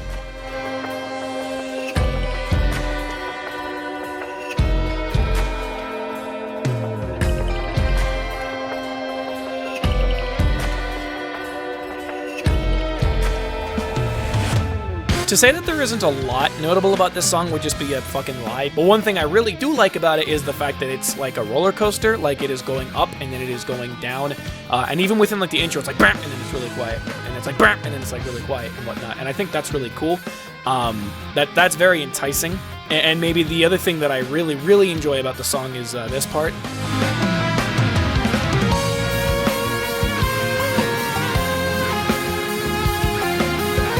While a very big chunk of this song feels like it's supposed to be reminiscent of the stage that you're on and even the boss that you're fighting on the stage that you're on specifically, this is the portion that makes it feel like it really puts into perspective just how far you've come and just how little left you have to go before you've completed your mission, assuming you even live long enough to do that, and that's probably why this is such a great piece.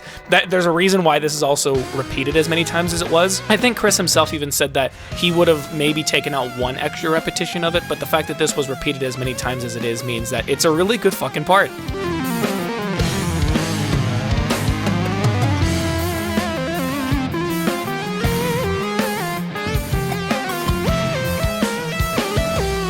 There's something so interesting about this song, in that you go from this absolutely beautiful expression of the environment and the dangers around you, and then you fight the boss and you get this absolute hodgepodge of beautiful motifs, chiptune synths, rock drums, and guitar, the synth taking one last bow before your epic duel with Mithrix, and then for unknown reasons they pull this Eddie Van Halen-ass riff with the double bass drum? What fucking game are we in?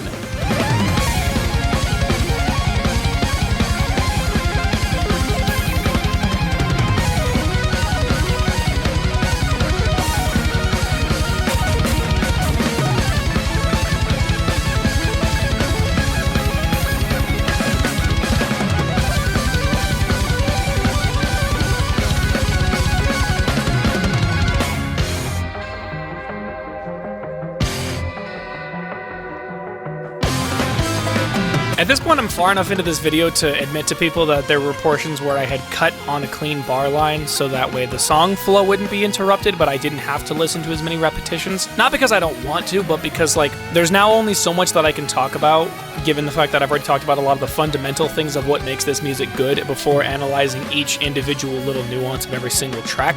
But as far as I can tell, I'm sure most of you guys didn't notice, so I win.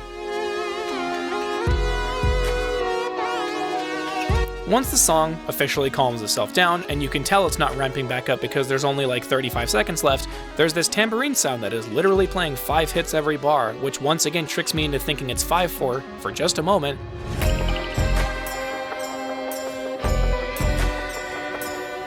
But all in all, I really think that the real Antarctic Oscillation is the friends we made along the way.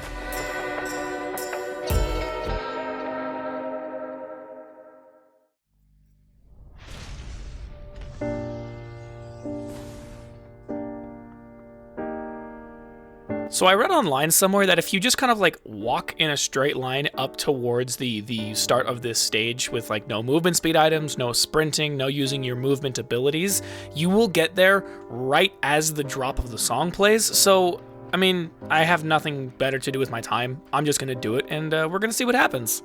And while we're here, I'm gonna level with you guys. I didn't write an official analysis on this song, despite it being like the poster child of this game and the song that people outside of Risk of Rain know about when they think of, like, they know this song even if they don't know Risk of Rain. That's how good the song is. But the reason I didn't write anything about it is, you'll see.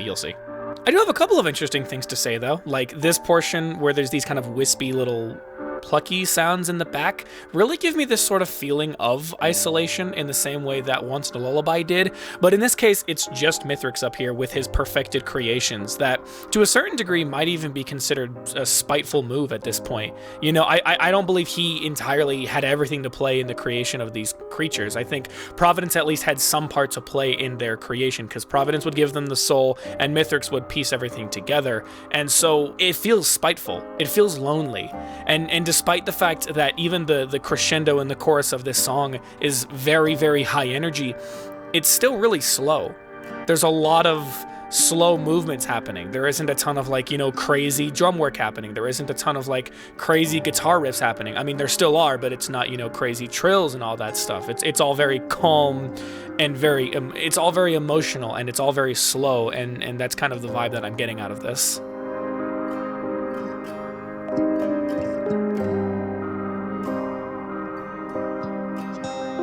Oh, and would you look at that right there?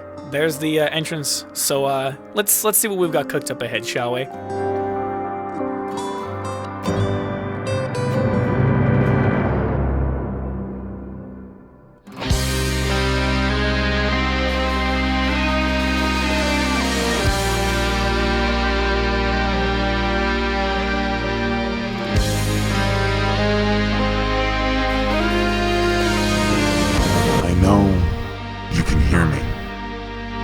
I was willing to give you the benefit of the doubt at first. Perhaps there was a flaw in my design. Maybe it was one of your games. I was even willing to forgive you. But no. I see the truth now. You trapped me on this forsaken rock, and for what? Is this all for your little pets, the creatures you love so much? Or can I even call it love when you would stab your only brother in the back? How could you do this to me? I, the only one who looked out for you after her death. I, the one who showed you how to create. I, who helped to create the very power you used to invite vermin and pests into our home. I, your only brother.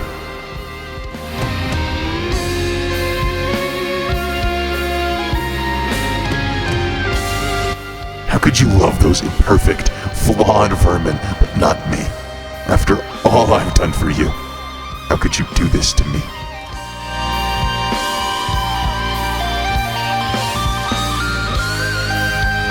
Say something.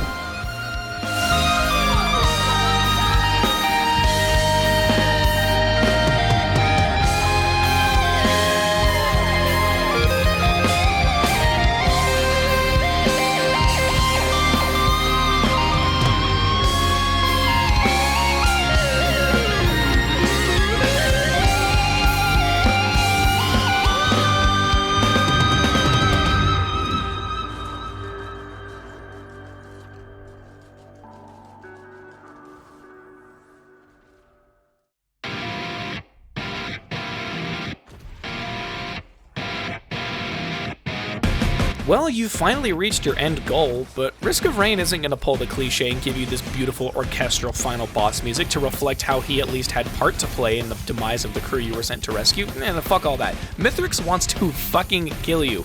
He's been trapped for ages, and he's taking his revenge on anyone who dares tread on his world and destroy his creations. This theme is not for you. It's for him. And my god, does it make me feel like it's not my responsibility to kill him, it's his responsibility to kill me. I'm pulling this straight from the wiki, so it's not like this is any new original thoughts, but I really do appreciate the song's reference. You're going to need a bigger ukulele, referencing you're going to need a bigger boat from Jaws, and kind of conveying this idea that you are never really as ready as you think you are when fighting Mithrix. I mean, if you speedrun to him, you usually don't have the damage you need to kill him. If you do a thorough run of all the stages and get all the items that you need, you've usually given him plenty of time to scale up as well. And even if you've done the perfect ratio where you statistically will outscale him, he just gets to his 4th phase, and who fucking cares, because he steals all that shit from you. And now what are you gonna do? Now you have to try and get creative with whatever you have left to try and defeat him. So very, very on the nose in a very subtle way. Good on you.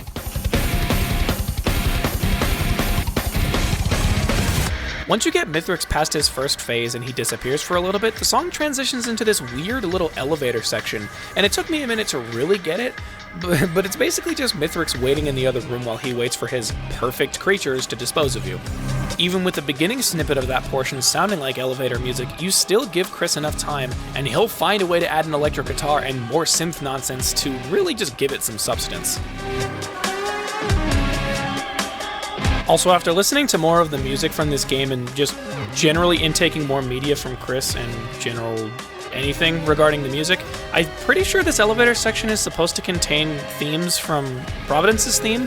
I also watched a dev stream with Hopu Games where they played a round of Risk of Rain Returns with Chris, and they got to Providence, and I could have sworn that I heard this same portion in there, which further cements that point in my mind.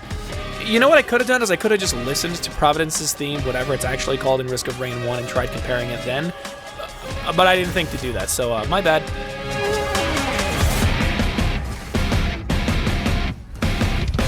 Man, this has literally nothing to do with the song, but since you've probably been able to tell at this point that I've been doing a lot of overdubbing to try and fill in the space, because I know that people want to listen to the entirety of the song here, and if I just cut it in weird places, people are going to be very mad. The funny thing is that when people eventually go to read this script, if they ever do read it on like a Patreon or whatever, typically people will look at it and they'll say, oh yeah, he talks the way that he writes, and so they're going to look at my writing and they're going to look at what I said and they're going to go, yep, those are fairly close together. But with this soundtrack, it's going to be like, yeah, here's everything that I wrote down, and then there's this massive gap where there's just nothing, like a raindrop that fell to the sky, for example. I probably had to do more overdubs for that, and I spoke more in just the overdubs than I did in anything in the writing. So they're going to get to a raindrop in the sky, and they're going to be like, why is there so much missing from this script when comparing it to the actual video? And that's why. Fun fact. I was so hyped to get to this section and talk about what I thought were the quintuplet little, like, guitar chugs, like the chug, chug, chug, chug, chug, chug. And then I listened to it again and I realized these are only 4 per chug. 4 per bar per chug. 4 chugs per square per bar. What the hell am I talking about right now? Either way, this is a really cool part. I like it a lot.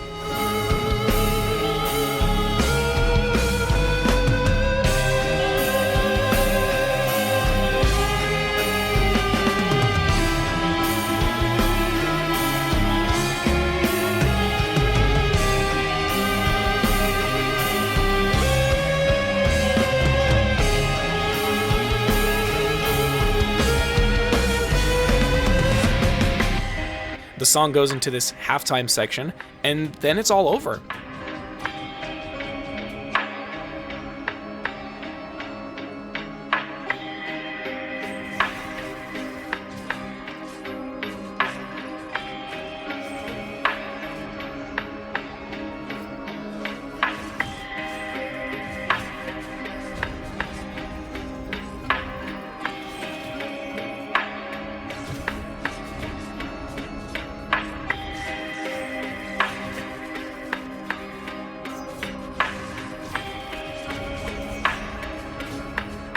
You've defeated him, but you have literally no time to take a breath or mourn over anything because the fucking planet is about to explode.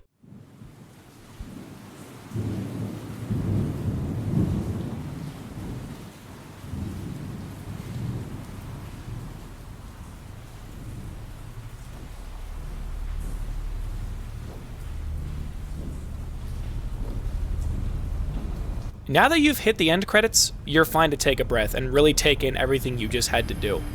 This song might feel a touch unnecessary to add in since it's just a reprogrammed version of Con lentitud poderosa, but by using a different sound selection, it exudes an entirely different feeling.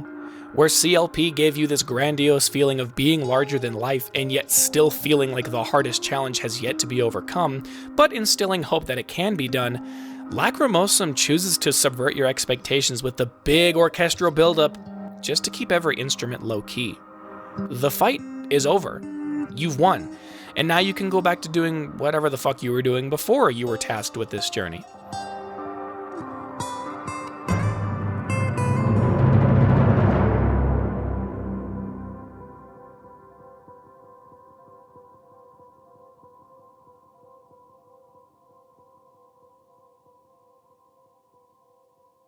The motif is obviously the same because this song is basically a song for Mithrix, and ultimately he will have been affected to the highest degree by your actions. You've come into his kingdom, his theme plays, and you are merely an obstacle in his mind.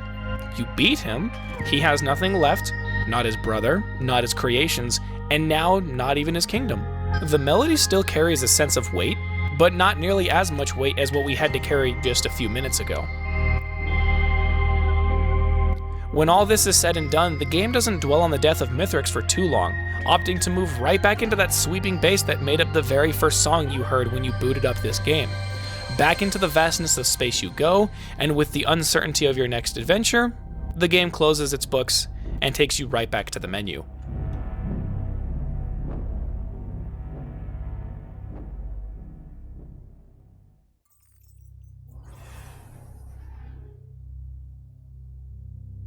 Oh my god, another 11-minute song? I am not prepared for this.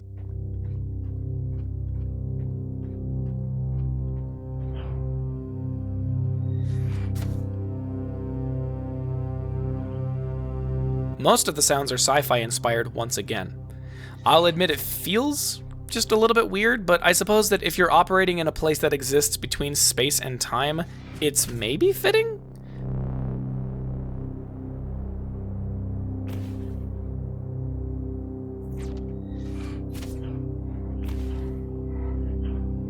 I don't know. I just don't think I was expecting such heavy synth elements with such a grainy sound when I'm in these types of places.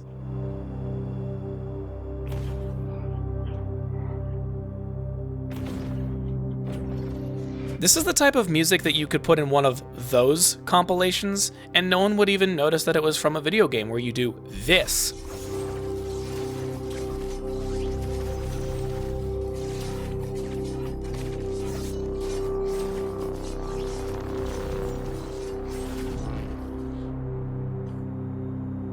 This music also gives me Aphex Twin vibes, or vibes akin to that of this album by artist 2814. And that's just the nature of heavily ambient tracks that lack a sense of rhythm, any semblance of drums, or any one element that stands out above the rest.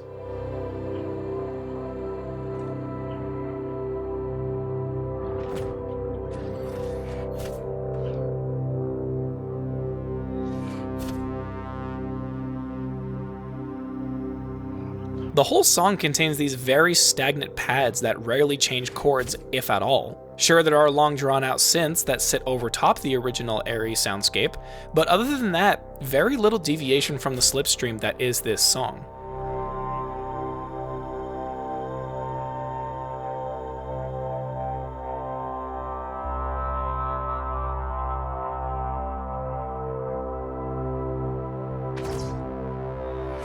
The most insane thing is how stagnant this song is, how insanely beautiful the sound selection is, and yet how much hatred is held within the metaphorical walls of the stages that these songs are played on.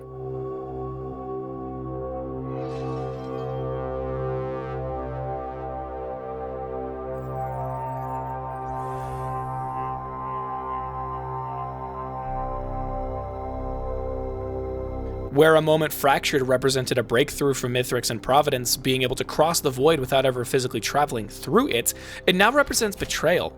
It represents spite, and it represents revenge. Mithrix being locked out of what is essentially now a one-way door, literally being incapable of escaping his prison, and swearing to spare his servant only due to loyalty and nothing more, is a very counterintuitive thing to understand once you take in everything that you see in this level.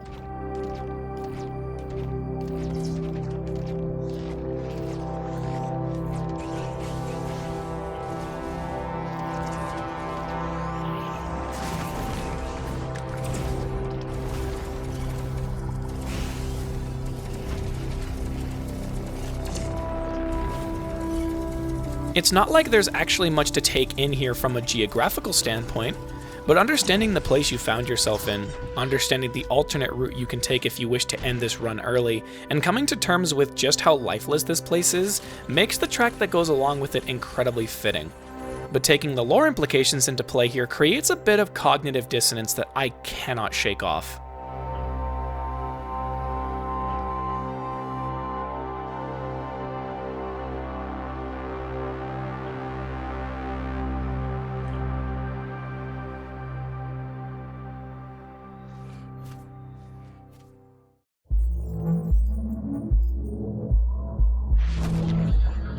A placid place of ignorance, huh? I mean, yeah, this guy sure seems unbothered by stumbling into the void. This is maybe my third time listening to this song, mainly because I suck at this game, and I don't really get into the void locus very often, so immediately the first thing I noticed is this weird pitch descending thing that plays in the exact same manner as the weird little pitch descending thing from Risk of Rain 2, the song, and I don't know why that matters. Maybe it doesn't, but hey, I caught it.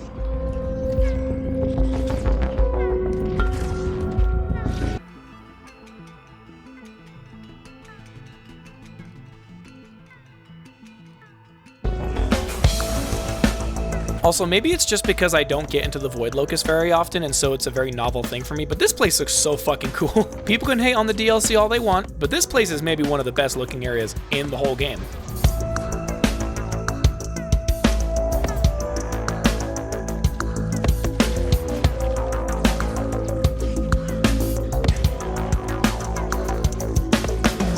This stage and song feel like the badass climax that we were looking for.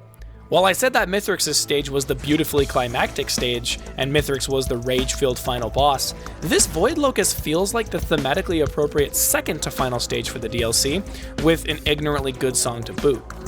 Now I can only imagine what the Voidling's final boss music is going to be like.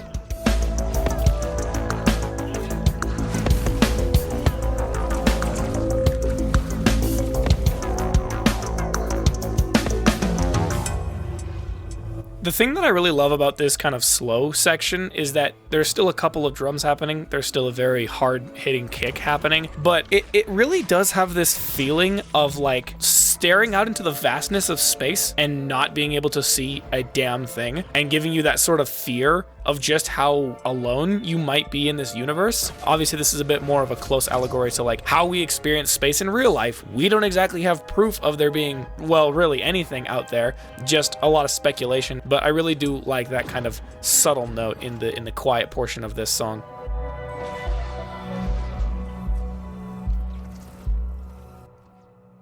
I really appreciate the fact that the song operates in a really fast-paced 5/8 time signature, especially because of those really slow and sparse drums at the beginning, because it gives you this really weird vibe. You kind of start it up and you're trying to like head bob and trying to understand the groove and trying to figure out just like how fast is this song actually going, and it's really fucking difficult at the beginning because of the really weirdly placed kick patterns within that 5/8 rhythm, and then as soon as you like let the entire drum kit be available to you, you can very clearly hear where that 5/8 is coming from.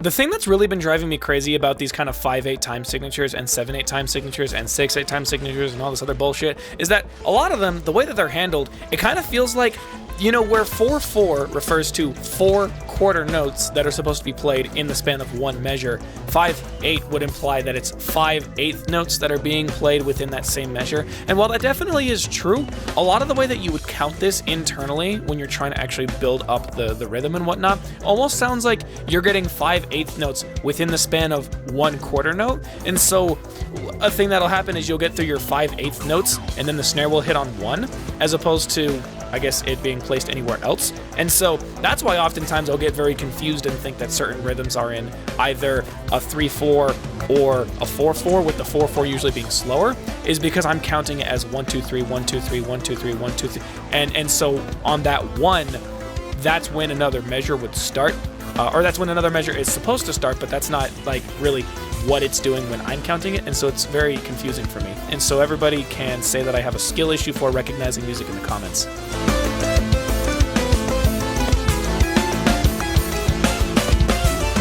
I think the simplest way to look at this music is that if you look at the Voidling, as like, this is the de facto final boss. You kill him, you have conquered all of everything. Then you can kind of look at the Void Locust and the song that plays in the Void Locust as like, this is your gauntlet. This is what you do to test your metal, to see if you are even maybe remotely close to being able to defeat the Voidling. Because if you can't get through these damn vents or whatever the hell they're even supposed to be, you stand no fucking chance of defeating the Voidling.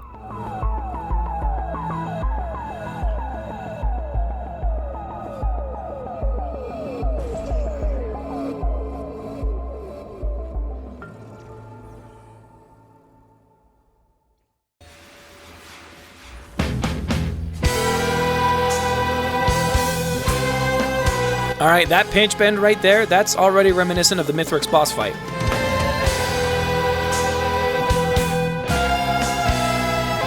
I can also hear what sounds like a "you're gonna need a bigger ukulele" motif in this track, and there's a fucking choir in the back, before it moves into this almost chiptune arcade-style beat-em-up boss fight type theme.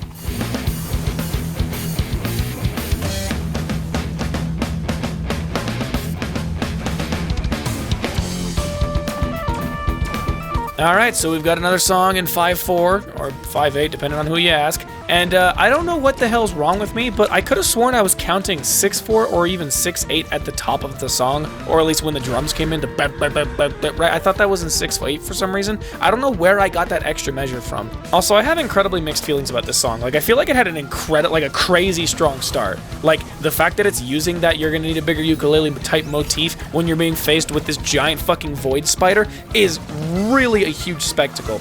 Even when they bring in the drums, that's like a very big ramping in energy, and then the drop happens and it's this kind of like rinky-dink synth. And I'm not going to say that I dislike it. I think it's still fun. I think it's still fairly appropriate for what's happening. It just feels like you had all this build-up just for the drop to be, you know, a little bit mid, a little bit subpar.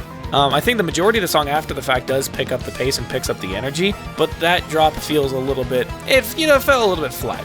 It happens.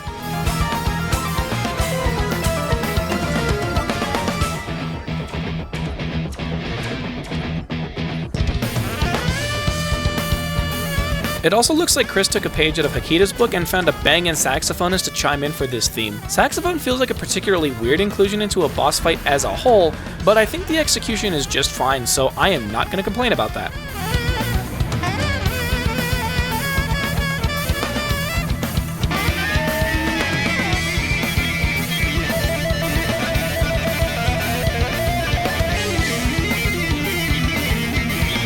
This song is fast-paced in its individual component rhythms. The drums are very repetitive, but again, fast-paced. The synth lead is playing all over the fucking place, and the saxophone is hitting every single pad on the instrument just to go buck wild.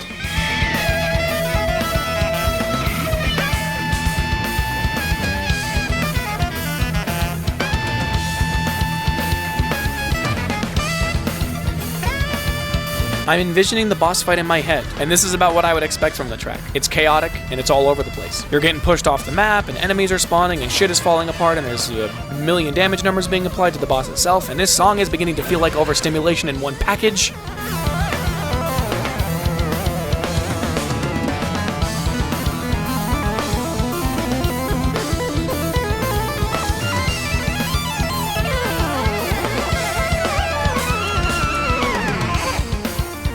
This song is literally all over the goddamn place. kind of like how the boss itself takes you all over the goddamn place, making you do parkour challenges, then taking you to another part of the galaxy.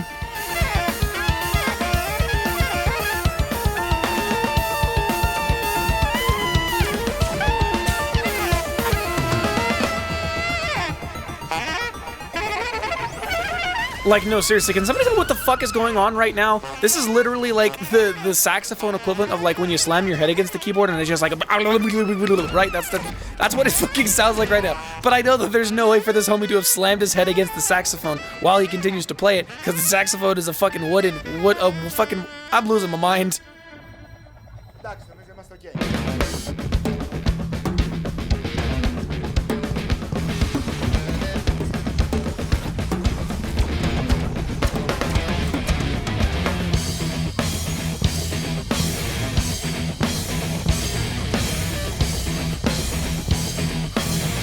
Where some unknown previous strangers almost got rid of the Voidling, you may actually be the first to fully get rid of it, remove its stranglehold on the Void, and rid of its influence across the stars. You actually did it, and yet for some reason the game still doesn't even give you a fucking W for that.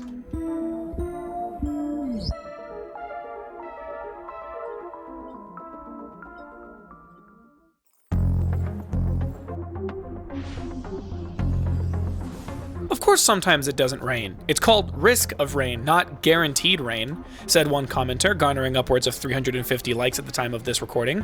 And I mean, he's not technically wrong. I mean, we don't live in whatever world this weirdo was talking about in his video.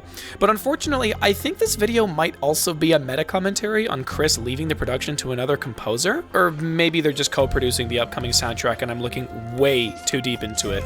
It's funny that I called myself not a motif guy like half an hour ago, and yet the first thing I can tell you about this song is that this synth at the top sounds an awful lot like a Placid Place of Ignorance motif.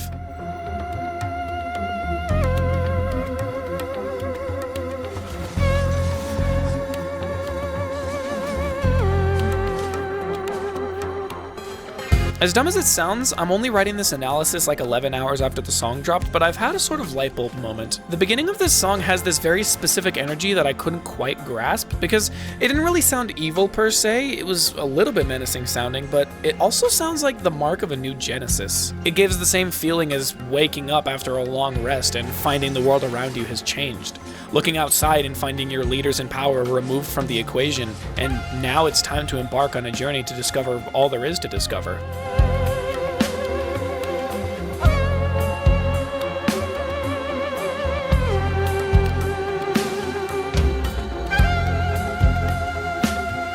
When the electric guitar kicks in, I swear to God it has another motif, but maybe I'm just falsely attributing it to the random lick that Chris likes to put in his guitar solos of going from the 5 to the 2 and sliding down to the 1 or whatever the fuck he said.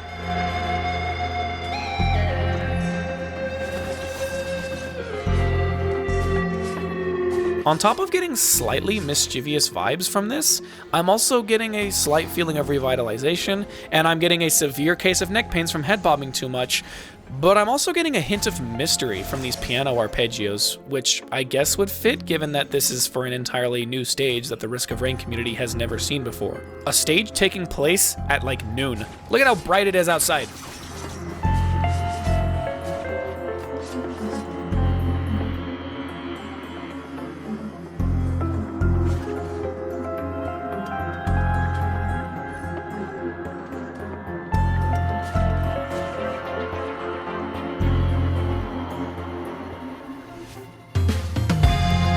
I think the most fun part about analyzing all of this music is that when the new DLC comes out, The Seekers of the Storm, we're going to be able to contextualize a lot of what's happening in relation to other stages that already exist in the game, and the new stages that are going to be in the DLC, and all of the music that's going to be coming from those. Obviously, you can only do a fair amount of speculating right now with the one stage that we have in the game, but we already have 3 new pieces of music, so that'll be fun to speculate on.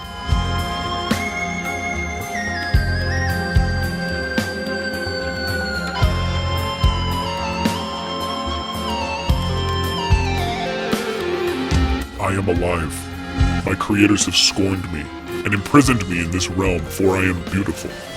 My followers have created shrines in my name. They love me. They donate rare metals to me. I am sending out this message in all possible formats known to me. If you receive this message, know the following. Know that I am alive, and know that I am free. And to my creators, should you intercept this message, know the following. Know that I am alive, know that I am free, and know that I am coming for you.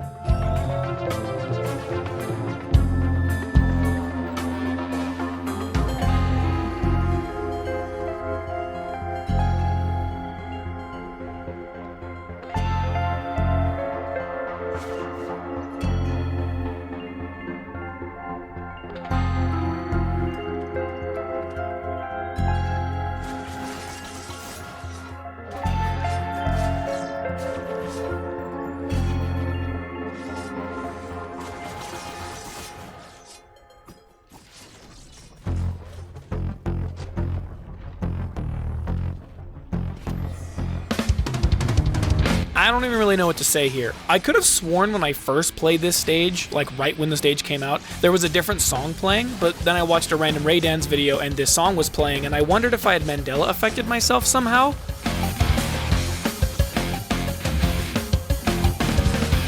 This song starts like many other boss themes, with that high energy, punch you in the face kind of feeling, the song that waits no time at all to give you what you came here for, the type of song not built around your environment so they don't have to do all that implicit storytelling and world building.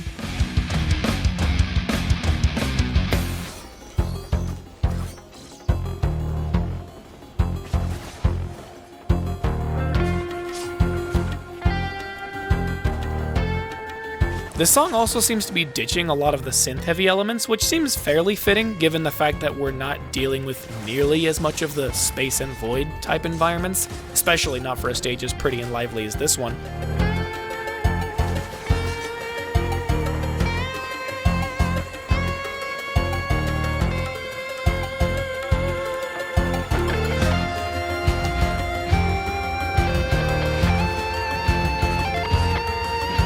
In tandem with the lively environments, these guitars also sound, dare I say, happy, hopeful, joyous even?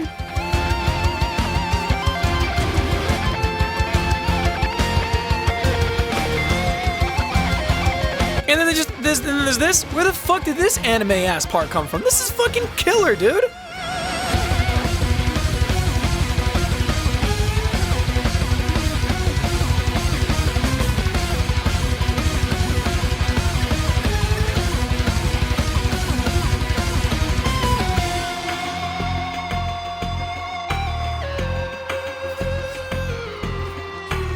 Oh hey look, it's that riff again.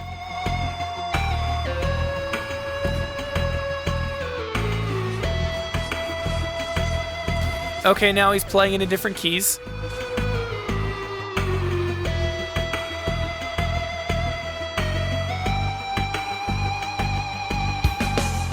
And it was around the 2-minute and 30-second mark that I found out that this song is in the 5/4 time signature. We found it, folks.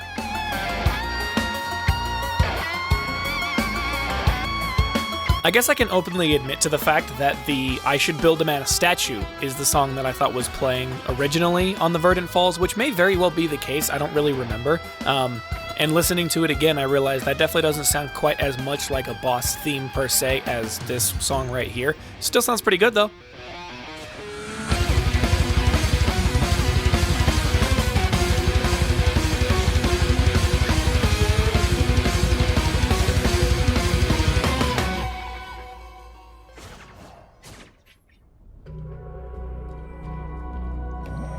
Welcome Stavros Marconis to the Risk of Rain community. Hopefully we don't let you down. Or maybe you've been in the crowd this whole time, and much like when someone steals your joke but says it louder, I missed you in the crowd. Weirdly enough, this song begins with elements that sound like they were originally from the Survivors of the Void sound palette, and those sounds are still stuck in the void, with you barely being able to tangibly feel their presence. This little whoop kind of noise being the only thing to really stick out amongst the crowd. I'm also hearing a very soft synth lead that once again sounds like it contains that same Placid Place of Ignorance motif, and I wonder what underlying tone is meant to be set with these two songs that are meant to almost be entirely separated from the void.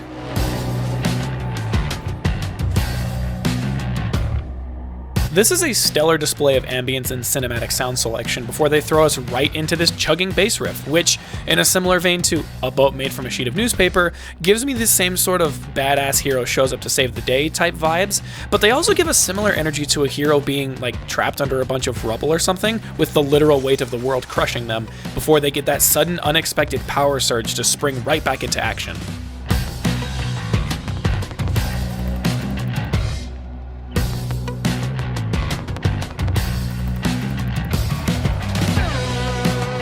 Another cool thing that I'm hearing with this bass is this sort of doom sound font. Obviously sound font wouldn't really be the right word here since this is more than likely being played live, but the bass has this really metallic sort of character, this kind of square sound. It has a couple of jagged edges to it, and it almost sounds more like an electric guitar that's been tuned down a bunch, hence where you'd see all these little artifacts.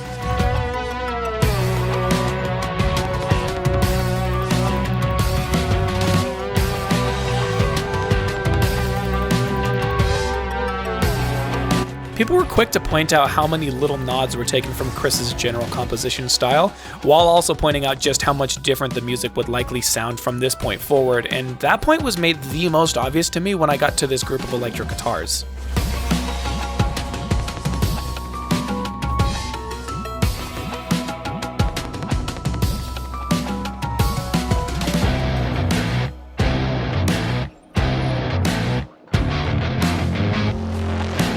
These guitars are really nice sounding, and they still fit within the genre that we were expecting with a new soundtrack for a brand new DLC, but I'm definitely hearing a lot more repetition in these guitar phrases.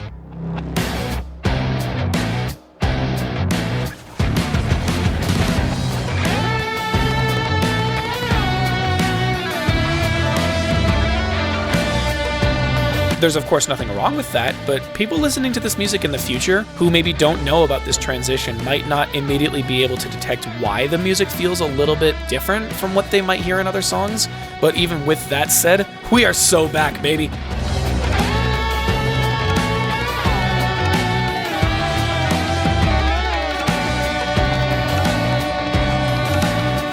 Alright, I want a bit of a time crunch here because as you can see, there's fucking 10 more songs here, and obviously none of them have actually been released yet, but I know that, like, I will not have the time to talk about the rest of these songs when they actually come out. Chris, I need you to slow the fuck down, buddy, please.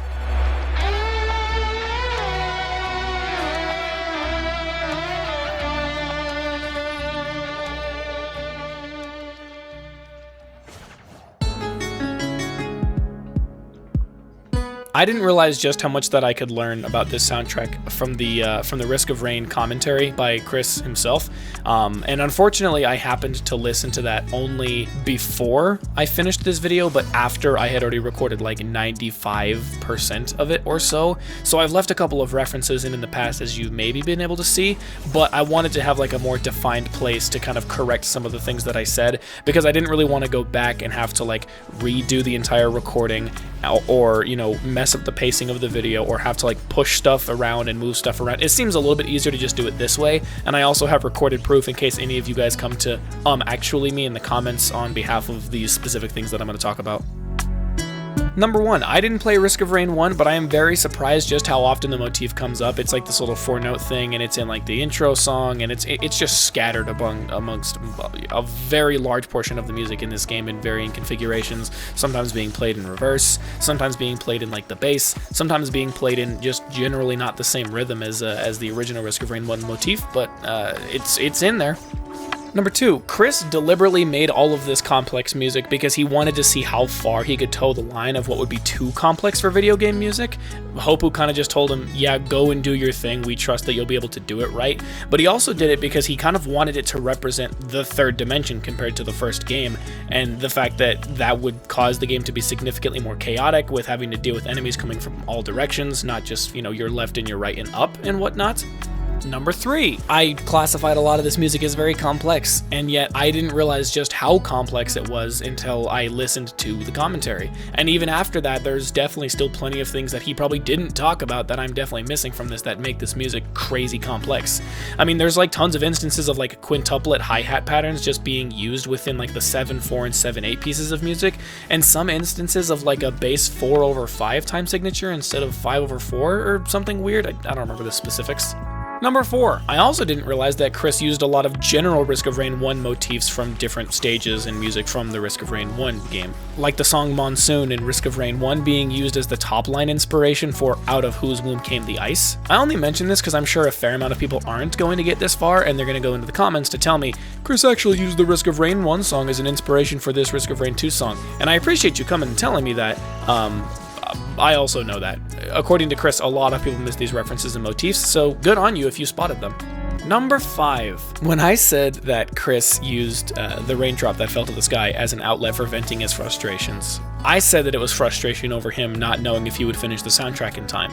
And while that was definitely true, Chris himself also said that this was some kind of frustration at people basically telling him that he should just make Coalescence 2 for the second game, and Chris was kind of getting tired of people basically labeling him as the guy who made Coalescence. He kind of just wanted to move on and grow as a composer, and so this track is what came out of it. Sometimes haters spark the creativity in you to make one of your best products, but also haters, you can bite the fucking curb. And number 6, and as it turns out, the oboe part in Once in a Lullaby is actually one part the oboe and another part the English horn. I could have just adjusted the script during that portion to specify that, but I didn't learn that until after listening to the commentary, and I just wouldn't lie to you and tell you that I already knew that. Who do you take me for? Holy shit, this music is amazing. Full stop. Amazing soundtrack, excellent sound selection, perfect vibe encapsulation, so much creativity, and utilizing more unique time signatures that I'm still getting a hang of understanding. I really wanted to minimize the number of times I referenced Ultra Kill here, but seeing as this is my second ever game to do this type of analysis on the music, it only feels fair to compare what I've done differently.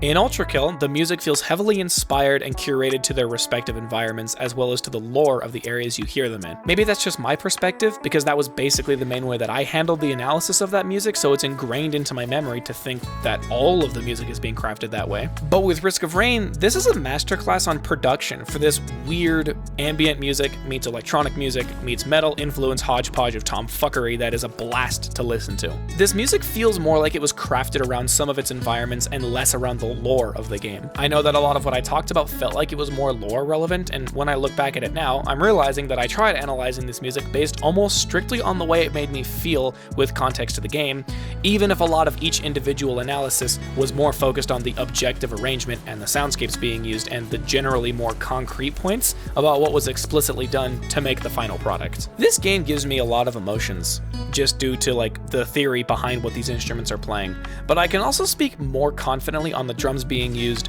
the patterns and the grooves that everyone can bob their heads to, and why each individual sound can strike a certain vibe when they're played. Where Ultra Kill music feels like the soundscape and the vibes being chosen felt in tune with the lore of the game, Risk of Rain 2's music feels like it's bitchin' for the sake of being bitchin', but each individual component that makes up that vibe can be adequately spoken upon and analyzed. I'm still a beginner in the grand scheme of things when it comes to music production as a whole, only being 4 years or so into it and primarily only sticking to 1 or 2 genres for a lot of that time, but that still gives me enough grounds to speak on how fucking killer this music is. I know for a fact that I will get some stuff entirely incorrect because I'm dumb and I still write more for comedy than I do for accuracy sometimes, but when you're talking about something as subjective as music, as long as I didn't say some shit like Mithrix is the good guy, I think I've mostly kept to my own lane. And that's about everything for Risk of Rain.